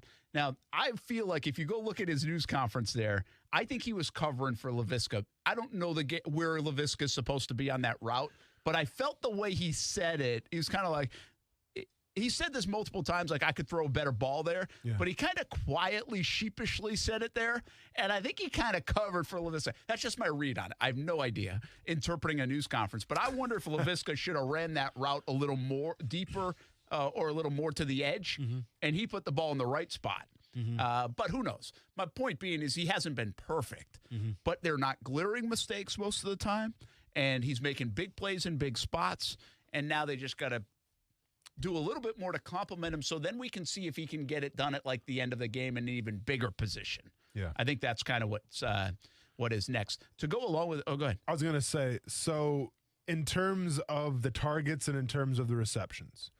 Yeah, this is where I was going. Okay, you went there. Fantastic. If I was to ask you who are the top 2 receivers right now on this team, no, forget it. The top 2 pass catchers right now on this team, would you still give me Marvin Jones, Laviska Shenault, or would you go a different direction? Like I'm saying before the game. Oh, yeah. Yeah. No doubt. Like who do I want to get the ball to? Those 2 guys. Yes. So should you be concerned when those guys that we just mentioned, the 2 best pass catchers on your team, each have a reception apiece, and that's it? Yeah, I think the answer to that is yes. And by the way, Laviska Shenault 3 targets, Marvin Jones 5 targets, but did he have 5 targets? According to ESPN, he had 5 targets. But at the same time, they also credited Chris Manners with a touchdown on the Google search, which is not true. That was Hollister. But so take that for how you want. The tight ends are getting more involved. Everybody wanted tight end play. Well, they had 8 catches. And Dan Arnold is kind of a bit of a weapon here for the Jags. I know he had the fumble. I mean, it was a bang play. But it looks like that's going to be a nice addition. I'm surprised we've seen the productivity from Marvin Jones go down. And I don't know if that's because they're shading him, they're paying more attention to him, especially with DJ Chark out. Yeah. I'm not sure. Laviska Shenault, the head coach, says, hey, we got to get him 10 targets a game. And he didn't have one until the 4th quarter. Now, you got to be careful to force feed, but at the same time, I'm not this much of a dummy. If you want to scheme a play for a guy, you can do that in the NFL. and especially Laviska. I mean, shoot, you can hand him the ball behind the line of scrimmage if you really want. So the Jags have to be careful to get lost in that. Now, they got Tavon Austin involved. They got Jamal Agnew involved. I will say this. When I want to just be completely honest with you. I left the game and didn't look at that stat sheet. And I didn't say, I was like, wow, they reached a lot of guys. They involved a lot of people in the offense today. Yeah. Like the tight ends were there. That was good. Jamal Agnew continues to make a play or two. Tavon Austin makes a play or two. Dag's doing a nice. I was like, oh, damn. One catch for Laviska, one for Marvin. That's it. Like, that's kind of my reaction to it. And I don't want to be hypocritical and be like, I was calling for that the whole game. Where was Laviska? Where was Laviska? I know I tweeted one time, I was like, expect Laviska to get the ball soon because he hasn't yet. That was like in the first half. Okay. And by the way, when they did touch the ball, they were huge plays. 3rd and 2 from Marvin was a big one. I thought Marvin could have pulled in another contested catch earlier in the game and didn't. And then the Laviska down by the goal line, if he makes the 58-yard play and a touchdown, well, his 2 touches are huge. Yeah. So, yeah, I would say, why don't they have more? But I'll also tell you this, if I'm being completely honest, that's not my headline problem with the offensive coordinator and the offense coming out of yesterday. No, I mean, and I get it. Like, you spread the ball around and you spread the wealth, and that's great and everything. Now, I am a little bitter because I told literally everybody and my family to play Laviska Shenault in fantasy football. Well, 7 points on the one play. Well, thank God for that. Because I was getting text messages at halftime. I thought you said play Laviska. That was a hell of a play, where's Laviska at? I'm like, I think, and I'm lying. I think he might be hurt, actually. Like, I haven't seen him. He might be, no, he was out there. That was a heck of a play. Wasn't done on the ball. But I don't want to give this Titans defense too much credit. Because this was a team the previous week that gave up 111 yards to Corey Davis, that gave up 92 yards to Keelan Cole. Okay? So you can't turn that around in 1 week. Yeah. All right, if you're the Titans defense. It's not like this miraculously figured out how to cover wide receivers. No, it doesn't work like that. So in the grand scheme of things, is it the biggest question mark, the biggest red flag? No. But also in the grand scheme of things where your 2 best pass catchers aren't getting the ball, yeah, you got to question it a little bit, whether they're not getting open, whether Trevor Lawrence hasn't seen them. I'm not sure what maybe a combination of both. But the fact that your 2 biggest playmakers aren't getting the ball, yeah, I think that warrants some kind of concern. Well, and I'll go back to your point of, and a lot of folks' point and problem with the offensive coordinator is, okay, if you're only scoring 19 points, James Robinson's not in the game, Laviska's not getting the ball down there, and Marvin Jones isn't getting the ball down there. Well, maybe that's the reason you're not scoring more than 19 points. Yeah. Right? Give it to the guys that are going to make plays. You can make the case that James Robinson, Laviska Shenault, and Marvin Jones are your best 3 players on offense in terms of playmaking ability. And then those guys not touching the ball down there might be a reason why you're not getting in. Yeah. So I think that they go hand in hand. I just wanted to be a little bit careful how I painted that one because I didn't sit there and watch the game and I'm like, where's Marvin? Where's Marvin? Where's Laviska? Because I thought they were still moving it. Yeah. You know, they were having success at what they were doing, whether that was running it or giving it to the tight ends. And, I mean, imagine if the Jags had more playmakers because you can't keep everybody happy. I mean, if you watch Kansas City, there'll be games where Kelsey catches 10 passes. There'll be other ones where he catches 3. Right? I mean, you got too many weapons to share the ball, and that's a team that doesn't even try to run. But if you're a team that tries to run, it's really hard to, if you're going to give your back 20-something touches, really hard to get the ball in the hands of your tight ends 8 times, your Marvin Jones 6 times, Laviska Shenault 7 times. Like, that's a hard thing to do, really, for an offense. You just don't have that many plays. No, you're not wrong. Can I tell you, I thought for a half second I was making an open for today when Jacob Hollister scored, because that's my guy. It is your guy. I thought for a half second, I was like, holy crap, I'm going to get to make a Jacob Hollister open. And then, holy crap, I didn't have to because, my goodness. Yeah. Hey, Tyron Johnson okay, by the way? Yeah, I mean, but did they need him? Did they need him? Speed, yes. man. Speed. Yeah. Speed. Like, here's the thing. Like, you say, again, we're talking speed, but I feel like the big play has been there for the Jags. Laviska has a 58-yard play. Yeah. Previous week, he has a 50-yard catch. James Robinson ran for a 58-yard play. You know, I mean, I can pick out now through 5 games where the Jags have had explosive plays. I don't know if they've had as many as I can pick out in my head or enough that would measure up with the rest of the league. But I feel like, you know, sometimes, like, you go to, I guarantee you, and I'm going to say this and I might be wrong, but I believe in my mind The Jags have had more like explosive big plays than, say, someone like the New England Patriots. Yeah, I think that's fair to say. Because their offense is kind of built to just kind of dink-dunk, move the ball, all that stuff. You got Jonnu Smith and Hunter Henry. So like Mac, like if I don't know what they're talking about in New England, but I would assume, because I'll tell you this because I know the criticism of Tom Brady early in his career was like, hey, you can't throw the deep ball. He's not pushing the ball down the field. Sure. I bet there are people in New England saying that. Like, hey, Mac's not pushing the ball down the field, not pushing the ball down the field. Yeah, great. He's very his completion percentage is good, but he led a game-winning drive. But we're not talking about that here. In fact, we're talking about the quarterback here saying stop throwing it so far down the field for a little bit. Yeah. It's such a crazy dynamic in Jacksonville. I do think though you have to find a way to get your playmakers the football. I mean, that's in any sport. I mean, we're talking about James Robinson. We're talking about Laviska Shenault, Marvin Jones. Get him the ball. By the way, you're paying Marvin quite a bit of money. Yeah. So you might want to get him the football. I think we got to revisit something, though. A lot of talk about the news conference. A lot of talk about Urban Meyer again today. Urban Meyer looks I don't think it's in over his head, but it looks discombobulated right now. It's a good word. I like that one. Yeah, that's a good one. Casey, you can make a button out of that one or something. Maybe like that would be a good Scrabble word. But it just looks out of sorts. Yeah. It looks like a team that's actually on the field losing like by 40 every day. That's what it feels like in Jacksonville right now. The funny thing is they're not. They actually have come very close to winning a couple games, but they can't.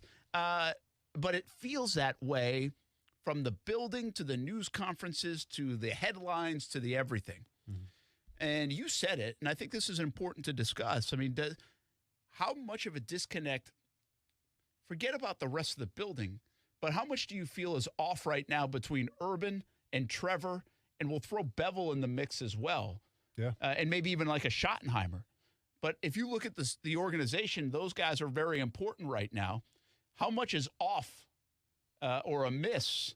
We don't know for sure, but it feels like it's not all in unison, not all in sync. Well, and truth be told, that's the only thing I'm concerned with right now, honestly. I mean, the defense has to do better, and get the ball to your playmakers. Yeah, all this stuff, and James Robinson for sure give him the ball more. But like what it comes down to in the future of your team, like when this team drafted Trevor Lawrence, it was not with the expectation he's going to come in here and win a playoff game year one. No. Okay, I mean, I think if we're being realistic here, we're in the conversation with ourselves, that wasn't going to happen. But when Trevor Lawrence got drafted, we celebrated because, all right, in the future, like this guy has what it takes to make us relevant. He has what it takes to put us over the edge, and all of a sudden all the years of suffering are gone because we have the quarterback to rally behind. So like people were cheering for Trevor Lawrence because the future is here, right? And it's the hope and all that good stuff like we broke down the preseason. But when you see these press conferences and like, and I don't know, I guess I'm not sure what I'm asking for, Brent. I'm not asking for them to come out together and like be buddy and stuff and like finish each other's sentences. Like I don't need that. But you get the sense like when Mahomes and Andy Reid were doing their thing, year two, like you sense that there was a good connection there, right? Like Mahomes is always very complimentary of Andy Reid, and Andy Reid was the same to Mahomes. Like there's a special bond there when it's an offensive-minded coach. Now, once again, if this was like a John Harbaugh or something, then I wouldn't really expect a lot because you're not. That's not your world. Yeah, this is Urban Meyer's world. Yeah, Gruden and Carr, McVay and Stafford.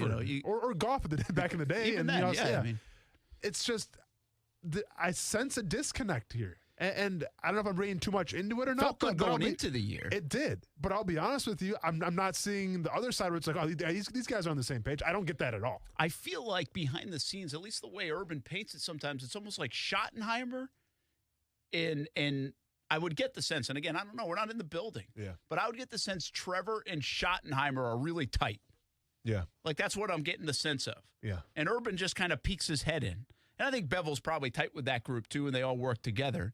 But Urban kind of, instead of, like he says he's involved in some of the offensive stuff, not as much the defense, but the kicking game and the offensive stuff. I feel like he pokes his head in, and he's very complimentary of Trevor, right? Yeah, I mean, he goes out of his way to be like, this guy's unbelievable. But I get the sense that too, but I feel like that might not be a Trevor and Urban thing. That might be an Urban and everything thing right now.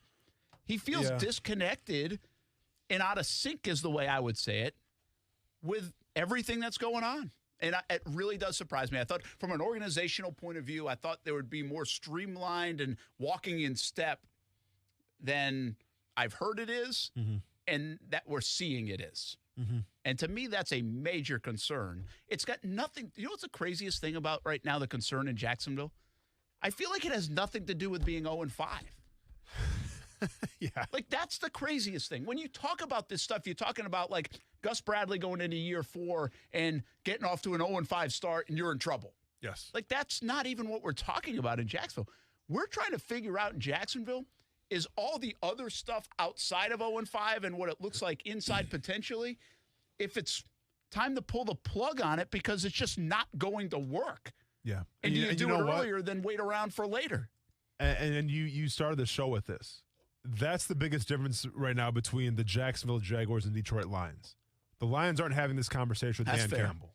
They're like, oh, we're 0-5. How do we get better? What do we have to do to get better? Yeah. We can't get up the field goal, whatever. Are they going to play hard or not? Yeah. There's not that question in Detroit. No, there's not. We're in that question nonstop here. You know, and to be fair, yeah, you're absolutely right. We're talking about 0-5 right now. Like, this team's 0-5. You lost the Houston Texans, that was the storyline for one day, and then now we're here. Yeah, you're not wrong. Listen, I can't be more honest. We got Captain Rick coming up in a moment, but I'm just going to be as completely honest as I can be. And I told you this a little bit on Friday. My ears were up on that game yesterday. That okay, what if the Jags absolutely look awful here? Does Urban Meyer say this isn't going to work? Like my ears were up on that. Now the Jags came out; they didn't look like that. It wasn't like that. They battled. You know, they lost, but they battled. They had a chance. They didn't look like they had quit on their coach or anything like that. But now the Jags go to London. They're 0-6. There's some outside noise. There's all this stuff. There's disconnected news conferences. Nobody looks like they're on the same page. And I'm wondering if the ownership and people behind the scenes are really starting to look through that contract and trying to find a way out of it and say, okay, well, we can't just eat $50-60 million here after 5 games, but is there a way out of this thing? Yeah. Like, I think those questions are being asked, and I think they're being floated around. Now, is the owner doing that asking, or are people in the building doing that asking? That would be a big difference. But I just feel like there's a lot of reading of contracts going on right now. Yeah. You know, I don't know, Captain Rick coming on, but this is more of a serious question here in terms of, because I think the problem right now with this team is there's a lot of cooks in the kitchen, right? There's a lot of people that got hired here, passing game coordinator, offensive coordinator. Do they take a long look at a guy like Carson Palmer and bring him in for maybe a quarterback sneak coordinator? Because and you laugh at this, but I'm looking up the percentages right now. Carson Palmer, second best percentage all time in the quarterback sneak behind the GOAT Tom Brady. Do you bring Carson Palmer in some sort of capacity as a quarterback sneak coordinator? I think if Jordan Palmer had done it, then you definitely would have. Carson, not so much? He's the QB guru. Okay, I got you. I'm just let's bring in Captain Rick, questions. Florida Sportsman Fishing Report. If you could pick one fish to run a quarterback sneak, what would it be, Captain Rick? Probably a Goliath Trooper. He's coming through. I mean, you're not going to stop him. But you guys need to settle down. All right, come on. We're 5 games in. The coach went to a bar. He's not the first coach that ever did that. Okay? I mean, come on. All right, let's talk a little fishing because it started out as a very good weekend. Saturday was real good for the bottom fishing boats that were a little bit deeper offshore. For whatever reason, the triggerfish are biting, and they're biting all the way to within 10 miles of the beach. In fact, Captain Robert Simon had a 4-hour charter day before yesterday and caught 20 big hubcap-sized triggers, which is really unusual for us to see them that close. Also had his beeliners and some Almaco jacks and such. There have been some blackfin tuna around. There are some wahoo around. It's just got to calm down enough for us to get there. If that's going to happen, it's going to be a little later in the week. Now, 4 days left of the flounder season. Tuesday, Wednesday, Thursday, Friday. That's it. And then flounder will be closed until December 1st. And if this year is like most years, the flounder will be mostly out of the river by December 1st. So you better take one of the next 4 days off and stock up, because it's going to be a cold winter if we don't have flounder in our freezers. But there's always one thing you can count on. We're going to be back with another fishing report tomorrow is going to be brought to you by CSS Landscaping and Workman's Quick Fix Plumbing. Thank you, boys. Thanks, man. Have a good one. That is Captain Rick Riles. Hubcaps, Brent. We're talking hubcaps. Things are huge. I love it. Make sure you check them out every day here on Action Sports Jacks on ESPN 690. Captain Rick and the fellas along on Saturday morning, 7 a.m. on ESPN 690 as well. By the way, don't forget to download the Relevant app. A lot more of these discussions can take place right there. You can put together your own podcast as well. RELEVNT, Relevant app. Download it. Join the ESPN 690 vibe. You can listen to the show right there with one click of the button. It's awesome. Anywhere you're at, live ESPN 690, any time of the day, one button on the app. And also, you can join in some of the conversation and make your own conversation. Relevant app, RELEVNT. We'll be right back. Action Sports Jacks on ESPN 690.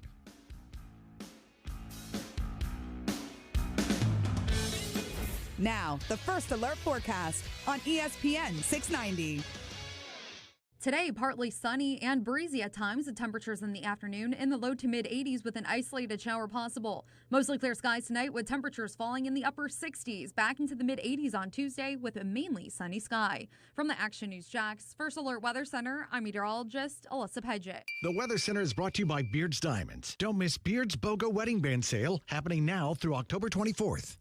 Sick of big banks drawing money out of Jacksonville? Want your money to stay here and help local folks? At 1-to-1 Financial, Jacksonville's hometown credit union, all of our capital is invested back into Northeast Florida. This includes our all-new hometown credit card. You get all the rewards and perks of a big bank, and every swipe invests back in Jacks. Get 2 points for every $1, up to 50,000 bonus points, 24/7 fraud protection, pay with points, and tons more. Support your community with a hometown credit card from 1-to-1 Financial. Apply at 121fcu.org. Federally insured by NCUA, a proud Visa partner. I love football and I love chicken wings. Hey, everybody, this is Brent Martineau. We are a lot alike, right? You love football and you love wings. Let's win the week with Extreme Wings Sports Grill. 4 locations in Jacksonville, Atlantic Boulevard, Ocean Way, 210 in St. Johns County, and the new location on Roosevelt Boulevard near NAS Jacks, serving up the freshest, never frozen, world-famous extreme hot wings to Jacksonville since 1999. We like football. We like wings. We love a good deal. To celebrate the grand opening of the Extreme Wings Roosevelt location,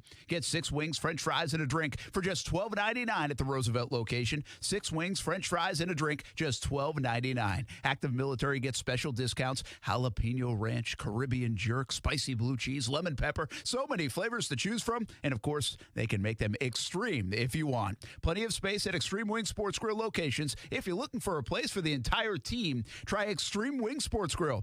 I love it. You'll love it. 4 locations in Jacksonville, including Roosevelt Boulevard near NAS Jacks. Are you bored from being bored? Then put a little excitement in your life in a great pre-owned from Arlington Toyota. Our friends over at Arlington have over 400 used available. 400! All makes and models. Plus, you get 30 days to love your purchase or exchange it. And if your Beacon score is from 450 to 850, almost everyone is approved. I'm excited. Are you excited? Then shop in person and online at arlingtontoyota.com today. Visit arlingtontoyota.com for full details. Though no longer little, teens still need a lot of love. Yet teens in foster care have a harder time finding it, as 82% of foster families are home to kids 12 or younger. You can positively impact a teen's life as a foster parent with help from Family Support Services of North Florida. You provide patience, love, and understanding, and Family Support Services will offer specialized training, resources, and a community of support. Take the next step at foster-now.org. That's foster-now.org. Mom, can I have some ice cream? I've got a better idea. Who wants to help me make something fun and healthy instead? Eating smarter is easy and delicious. Interested in receiving healthy recipes and a whole lot more in your email? Then register at healthiestweightfl.com and learn more about all the small steps that you can take on the way to living healthy. This message is sponsored by the Ounce of Prevention Fund of Florida, the Florida Department of Health, the Florida Association of Broadcasters, and this radio station.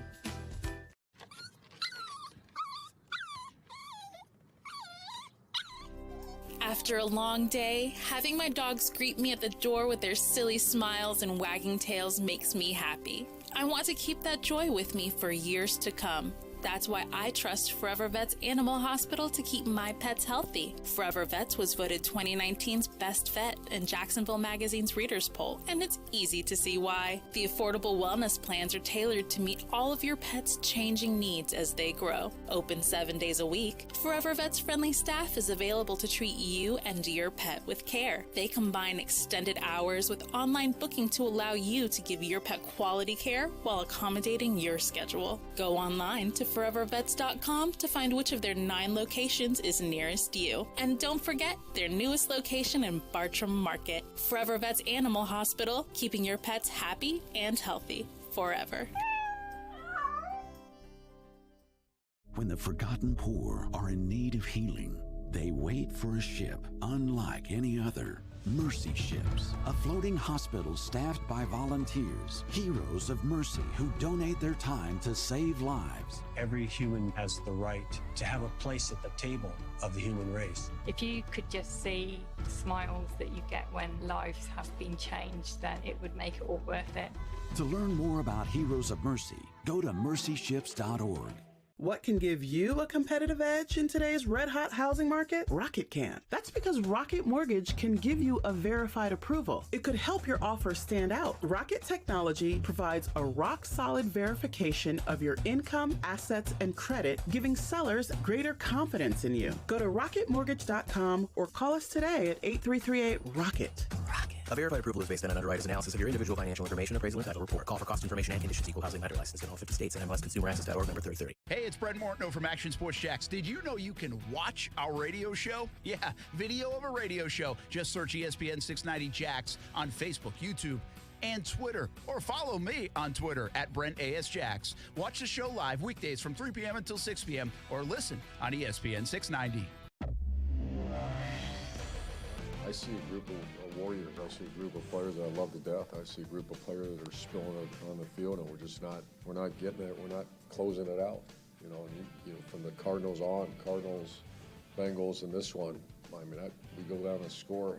You know, I'm waiting to see Trevor get the ball in his hand with the chance to go win the game. I thought we were going to have that at Cincinnati, and then that penalty, and we couldn't get off the field. And then similar situation today. You know, if we score on that, we score there. Our defense really stiffened up near the end of the game and played high energy, got pressure on the quarterback, stuffed the run, and we didn't slam it in from the 1-inch line or 2-inch line. That's true, you didn't. That's Urban Meyer. Trevor in a late game situation. I do feel like that's kind of the next step. Mac Jones had that and got him in field goal range. And do you believe the Jaguars have not made a field goal in 5 games? No way. That is an unbelievable stat. Like, that doesn't happen. I mean, in this climate, in this high scoring climate, jeez. I tweeted this yesterday, or maybe it was today, or whatever, but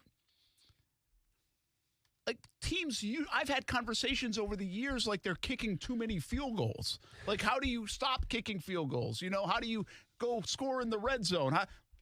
I have never, like, it has to be some kind of record. Has anybody gone into October 17th of the season without kicking a field goal? I guarantee like every high school in the area has kicked a field goal by now. Yeah. I'm being dead serious now. I mean, they've kicked them, just haven't made them. No, the Jags, they've tried. Yeah, they tried them. Yeah, I should say they haven't made one. Yes. Why don't they let Logan Cook try? I'm not kidding. By the way, you sound like every fan in the stadium. Well, am I wrong?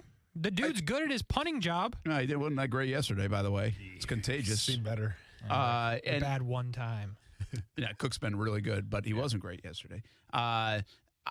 It's a good call. I think he is an emergency guy that if it's like an extra point or even like inside 40 yards, you could do it. I don't think he has the ability to do it from like 52, 53 like they tried. And so you're not going to ever enter a game where a guy can't make it from outside of 40 yards, right? You wouldn't try it like that. Like, you're really not going to enter a game in the NFL where a guy, like, can't get it over the crossbar from 53 yards out, right? Like, in the NFL, like, you wouldn't do that. Oh, wait, maybe you would. Yeah. This is an emergency, by the way. Desperate, right? The Jags have kicked a 52 and 53-yard field goal this year and been short. Yeah. This isn't 1996. Yeah. Like 52, 53-yard field goals, you can miss them left. Mm-hmm. You can celebrate when you think you made it like the Cincinnati kicker and miss it by hitting the flag. Yeah. But you cannot be short on field goal kicks this day and age, can you? From 52, 53, the Jags are. Not, you have to have that leg, Brent. You got to have the leg strength. I mean, in all fairness, Matthew Wright almost had tic-tac-toe. He hit the right post, he hit the crossbar, and if he had made it one more time, might have hit the left. Yeah. I mean, it's just the kicking game. Well, that's why they kept. Again, I'm telling you, that is why they kept Lambeau around for this exact reason. They kept him around because they were afraid about what was on the other side. You know, the whole grass ain't always greener. Yeah. Well, that's what this was. They were afraid of it, and so they're trying to get Lambeau right because they were afraid of having nothing else out there anyway. That's why they kept him around. I think they did a good job by keeping him around. Now let's see. Hope Lambeau can make a kick. You know, for sure. But once again, and I can't stress this enough. Like, this is where we are now covering this team, though. Like, in Cincinnati, that's the story of the day. Do we need a new kicker? In Green Bay, like, yeah, they're celebrating a win, come from behind victory, but they're also saying, hey, Mason Crosby, do you think he's done, or should we keep going with him? Missed like 4 kicks. Yeah. And they still won. That would never happen Those here. are leading off broadcasts today. Josh Lambeau and Matthew Wright, you get about 10 minutes left of our show. We'll talk about it. Because that's shoved just down the depth chart. Yeah. That's in the Z block. No, for sure. of the show. Is there actually a Z block? Or there's a Z block in the news world. Is actually stuff that gets deleted. Okay. So this was close to being deleted. But you go A through what, though, usually in a show? It's all segmented. So, like, today's a half-hour show. We'll go A through D block. Okay. And an hour show will be A through EF, sometimes G, depending on how many breaks. Interesting. Yeah. I learned something new today. I like it. Yeah. Hey, didn't Michael Badgley take over for Josh Lambeau? Does that sound right? The Honey Badger? I believe so, yeah. In L.A. No, that's what they call him. They call him No, I'm sorry. I said the Honey Badger. They call him the Money Badger. Oh, the Money Badger. Money Badger. Yeah, I believe so. You sure he took over for him? Yeah, okay, that's not really the point. The point is he's a free agent now. So what are we doing? It's timeline, it seems right. But, like, there are people out there that have kicked field goals in the NFL. We have. At the end of the day, no, I know. At the end of the day right now, you have 2 kickers on your roster. You're 0-5. I mean, I don't know. Maybe I'm over exaggerating here when I say that roster can go to somebody else that can contribute right now. But I mean, I'm not sure that's really the big difference maker. But at the end of the day, you gotta. I just feel like they're in limbo right now, and maybe that's the best option for this team right now is to be in limbo and have a kicking competition every single week, and you literally kick for your job, and the other guy sits out. Like, I feel like there's better ways to do things. And I feel like there could be better options out there. Maybe I'm wrong. I don't know. Well, what they're creating, too, is because of all this is now every time you get out there, the angst of kicking anything is high. And that is just now it's just a natural thing where it used to be a given thing in Jacksonville for a while. I mean, really, for the history of this organization, they've had good kickers. Yes. And now all of a sudden, out of the blue, it's like, holy cow, what is going on here? And it just adds to the depth. Listen, the kicking situation is not why you've lost 20 in a row, but it's part of the story of that's how you lose 20 in a row. Mm-hmm. When you have a kicking situation in the NFL, like the Jacksonville Jaguars, and not able to resolve it. And they haven't been able to. And it begs the question, too, Brent. Like, eventually, I'd like to believe that there's going to be a close game towards the end of the line here in the fourth quarter, where the game's on the line and you need that kick. And how confident are we right now with that? You can't be confident at all. No. And like that's the last thing I want to see happen, whether it's in London or in future games where you're playing a meaningful ball game. It is the fourth quarter. Everything's going your way. You're playing complimentary football, and it comes down to a kick at the end of the game, and you can't deliver on that. Because then what are we going to talk about? That will be the leading story about how, well, you had how long to figure it out? You still haven't figured it out. I don't want to get to that point either. It's a good time to let you know about people that can kick, and that's the University of North Florida Ospreys women's soccer team.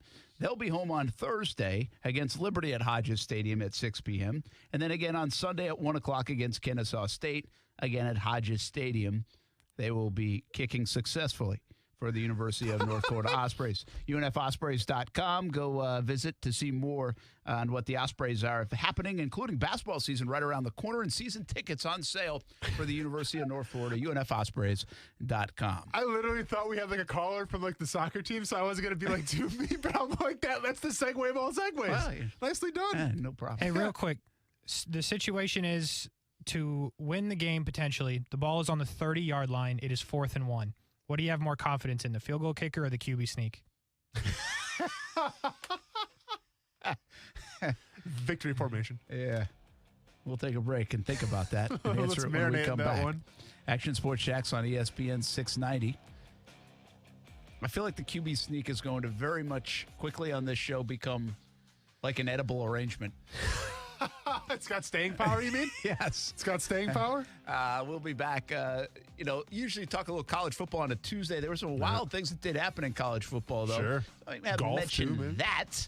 Golf to finish up a show. And golf? Throw a little golf? Throw a little golf. Nah, I'm all set. Maybe Furyk and Shout out to friends, Furyk not really and the friends, PGA. because that was a heck of a show. And Phil Mickelson is the inaugural winner of the Furyk and Friends golf event there. We'll be back. Action Sports Jacks on ESPN 6. Don't forget, Jags Report Live tonight, Sneakers Sports Grill in Jax Beach. James Robinson will be our guest. He will be there live on location. You can watch the show on Fox 30 as well. What's up? It's Casey of Action Sports Jacks, and I have something brand new to ESPN 690 to share with you. Every Jags home game morning, we are bringing you ESPN 690 Game Day Live from the Duval House. Brent Martineau will be live at the Duval House, right next to the bank, and I'll be in studio getting you ready for a Jags home game, the other games around the NFL, fantasy football, and even some survivor pool advice as well. Listen live every Jags home game morning from 9 a.m. to 11 a.m. It's ESPN 690 Game Day Live, sponsored by the Duval House. Men, do you feel embarrassed in the bedroom because of ED or PE? Prime Men's Medical Center has the solution. I'm Dr. Brown. 98% of patients experience a positive result from the treatment in just 10 minutes after just one office visit. Men are lasting 30, 60, 90 minutes or longer, and it's affordable. Call Prime Men's Medical Center at 904-664-8217. See results on your first visit guaranteed or pay nothing. Call 904-664-8217. Okay, I get it. So the summer season's almost over, but that's why we live in Florida. And that's why our friends at Arlington are doing fall Florida style with hot temps and even hotter deals. Get to Arlington Toyota today because they have 400 new Toyotas available with interest rates as low as 0% on over 10 new Toyota models. Plus, you get 30 days to love your purchase or exchange it. And every new car purchase gets a lifetime warranty with unlimited time and miles. Shop ArlingtonToyota.com today. Visit ArlingtonToyota.com for full details. For the ones who are always in the know. Delivery confirmed. For the ones who keep things running. For the innovators and the problem solvers. Grainger offers supplies and solutions for every industry, experienced staff at local branches, and free access to experts to help answer your toughest questions. So whatever challenge you face, we have the knowledge and products to help. Call, click Grainger.com, or just stop by. Grainger, for the ones who get it done. Prices are falling at Beard's Diamonds. Going on now. Buy one, get one is back at Beard's Diamonds. No other jewelry store in North Florida can match it. Buy any band and get the other band free. Yes, it's a buy one, get one free on wedding bands. Going on now through the 24th. And only at Beard's Diamonds. Beard's has brought in cases of inventory with the latest styles from the hottest designers just for the sale. It's the largest selection of men's and women's wedding bands in North Florida. You can save thousands. Buy any wedding band and get the other band free. Going on now through the 24th and only at Beard's Diamonds. If you're getting married soon or want to upgrade your wedding bands, now is the time during Beard's Buy One, Get One sale. Going on now through the 24th. Get the lowest prices in Jacksonville, guaranteed at Beard's Diamonds. At the St. John's Town Center or at beardsdiamonds.com. Hey, boss, explain to me again why we're here at this pumpkin patch in the middle of the night. I told you, since pumpkin prices have gone through the roof this year, we're gonna swipe these babies so we can sell them and make a fortune. I don't like it, boss. Why can't we go back to breaking into houses? Because so many people have discovered Safe Touch security that it's putting us out of business. You know we stay away from Safe Touch houses. I know, boss, but stealing pumpkins? You got a better idea, Sunshine? I mean, between Safe Touch's 45-second response time, the two-way communicator... Boss, wait. What is that? Over there near that big pumpkin. Oh, no. Is that what I think it is? Boss, it's a Safe Touch sign. The patch is wired. Quick, get to the van. I'm going, boss. They must have video monitoring. Curse you, Lester Jackson. Let's get out of here. Oh, I hate Safe Touch. Don't you know to stay away from Safe Touch houses? Hi, I'm Lester Jackson, president of Safe Touch Security Systems. No one beats our technology or our price. Call 886-4664 or go to safetouch.com. State license number EF233. Koala Insulation. Hey, I'm Carrie. And I'm Bruce. We're the owners of Koala Insulation. As the heat of the summer drags on, stop wondering if you have an insulation problem and call us for a free evaluation. We don't quote over the phone or just poke our heads up in your attic. We do a full evaluation to include attic ventilation needs as well as insulation. Give us a call at 904-679-6282 or online at koalainsulation.com. Quitting tobacco isn't easy. In all honesty, it's a very hard thing to do. The good news is Tobacco-Free Florida is here to help you quit your way. When you call Tobacco-Free Florida's phone quit service at 1-877-YOU-CAN-NOW, you'll connect to a quit coach who will help you assess your addiction. You may also qualify for free nicotine patches or gum. So call us at 1-877-YOU-CAN-NOW to double your chances of success. No judgments, just help. Whether on your radio, on your phone, or your smart speaker. Now playing ESPN Radio. He's seen guys that's not even going to make the team. He's going to throw for 4,000 yards in a game. Wake up with Keyshawn, J. Will, and Max. Weekday mornings starting at 6 Eastern on ESPN Radio and on ESPN2.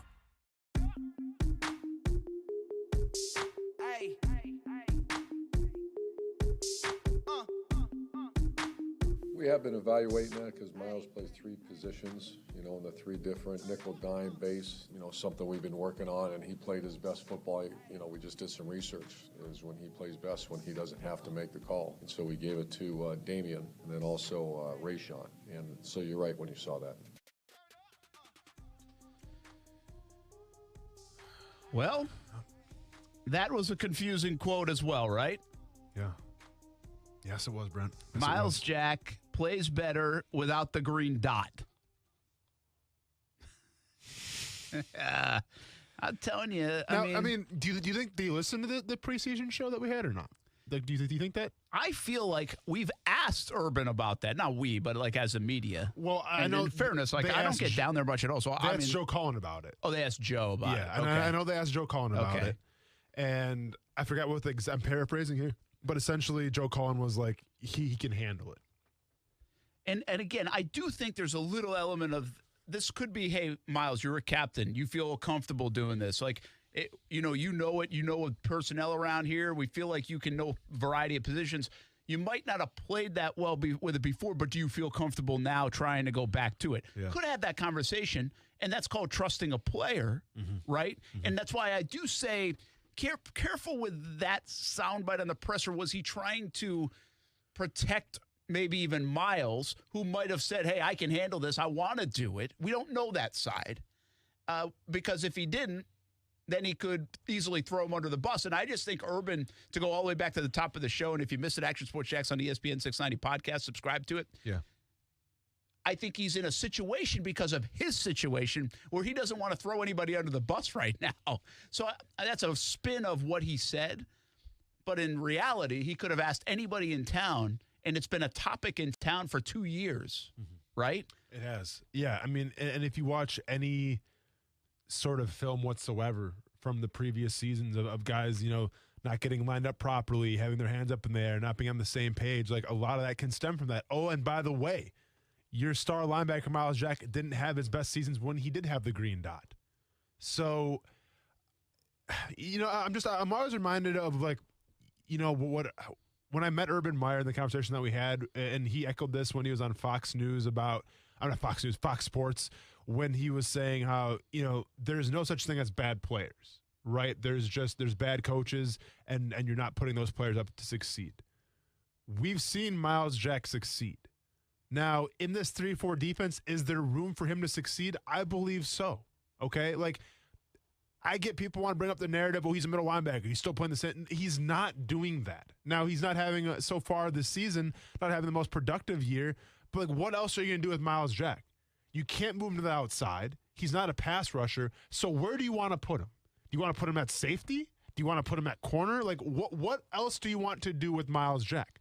You're putting him in the best possible situation that he can be in right now. It's just the fact of when you're making those calls and you're being asked to do what you do, that adds more to your plate. And if I'm a coach, I take a long, hard look and say, I don't want to burden him with calls. I just want him to fly around and play.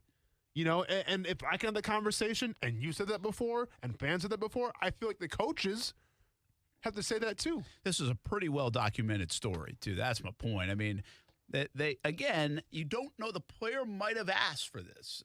I mean, he might have said, hey, I'm ready for it. Damian Wilson was new. He was coming in, didn't Damian Wilson come in like August? Something, yeah. You know, so that might have been a part of it. I assume, was making the calls before. Schobert was. Yeah. And so I think that might have been a little bit in defense of them. But Urban, say that, man. You're killing yourself here. I mean, this doesn't sound good by saying this stuff. And listen, he probably doesn't care about the news conference stuff and what it sounds like. But, you know, he should probably care about a little bit of the noise coming out of everything around here now. And, again, it looks sloppy. You know, I've been a defender of the organization on a lot of levels. I can't deny it looks sloppy right now. It looks bad. It looks out of sync. It looks disconnected. It looks disjointed. And it all starts at the top. Mm-hmm.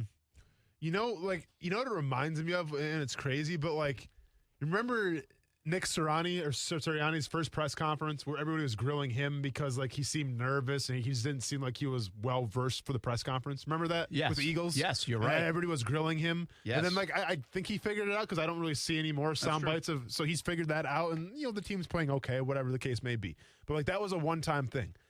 Well, you have a guy in Urban Meyer who's been the head coach of how many places? Who's had how much head coaching experience. Now, yes, I understand that it's different from the college to the pro game, but not answering questions at press conferences. Like, yeah, it's different because you're winning all the time, and I'm sure they're a lot easier to answer the questions as opposed to losing. But like, this isn't Urban Meyer's first rodeo in a press conference. No.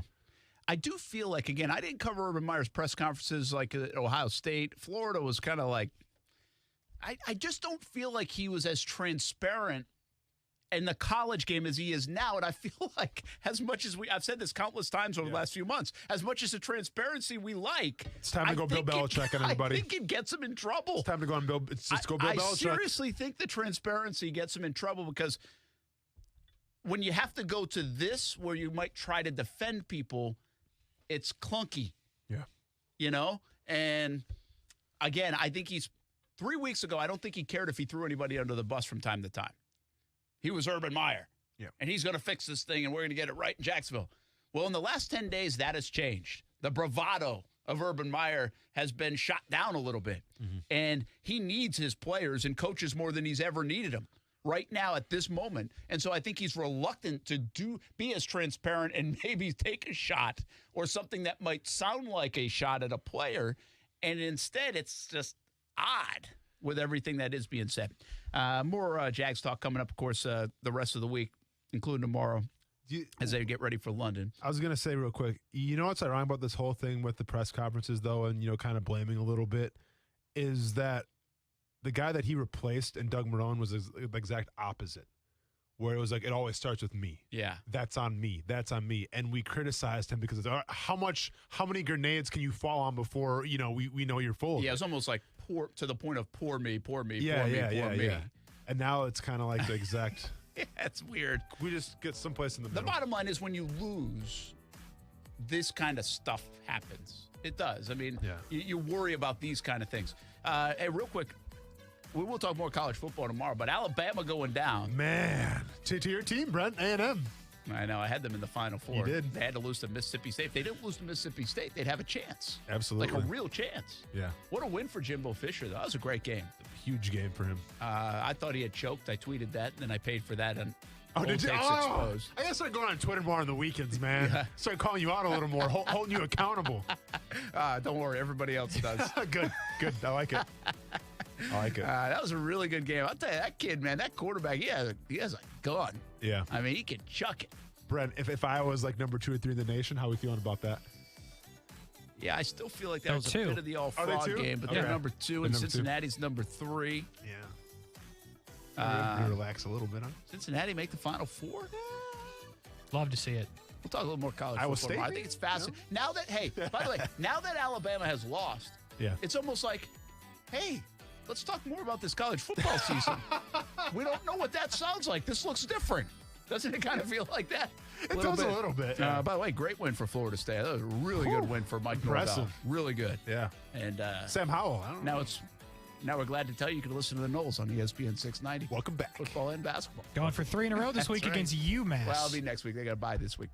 Next week against UMass. I think they can get that one, Jags Report Live coming up tonight, 7 o'clock on Fox 30. James Robinson will join us from Sneakers. Come on out to the beach if you want to be there, or if you can't, Fox 30. We'll be back on ESPN 690 tomorrow. Have a good night.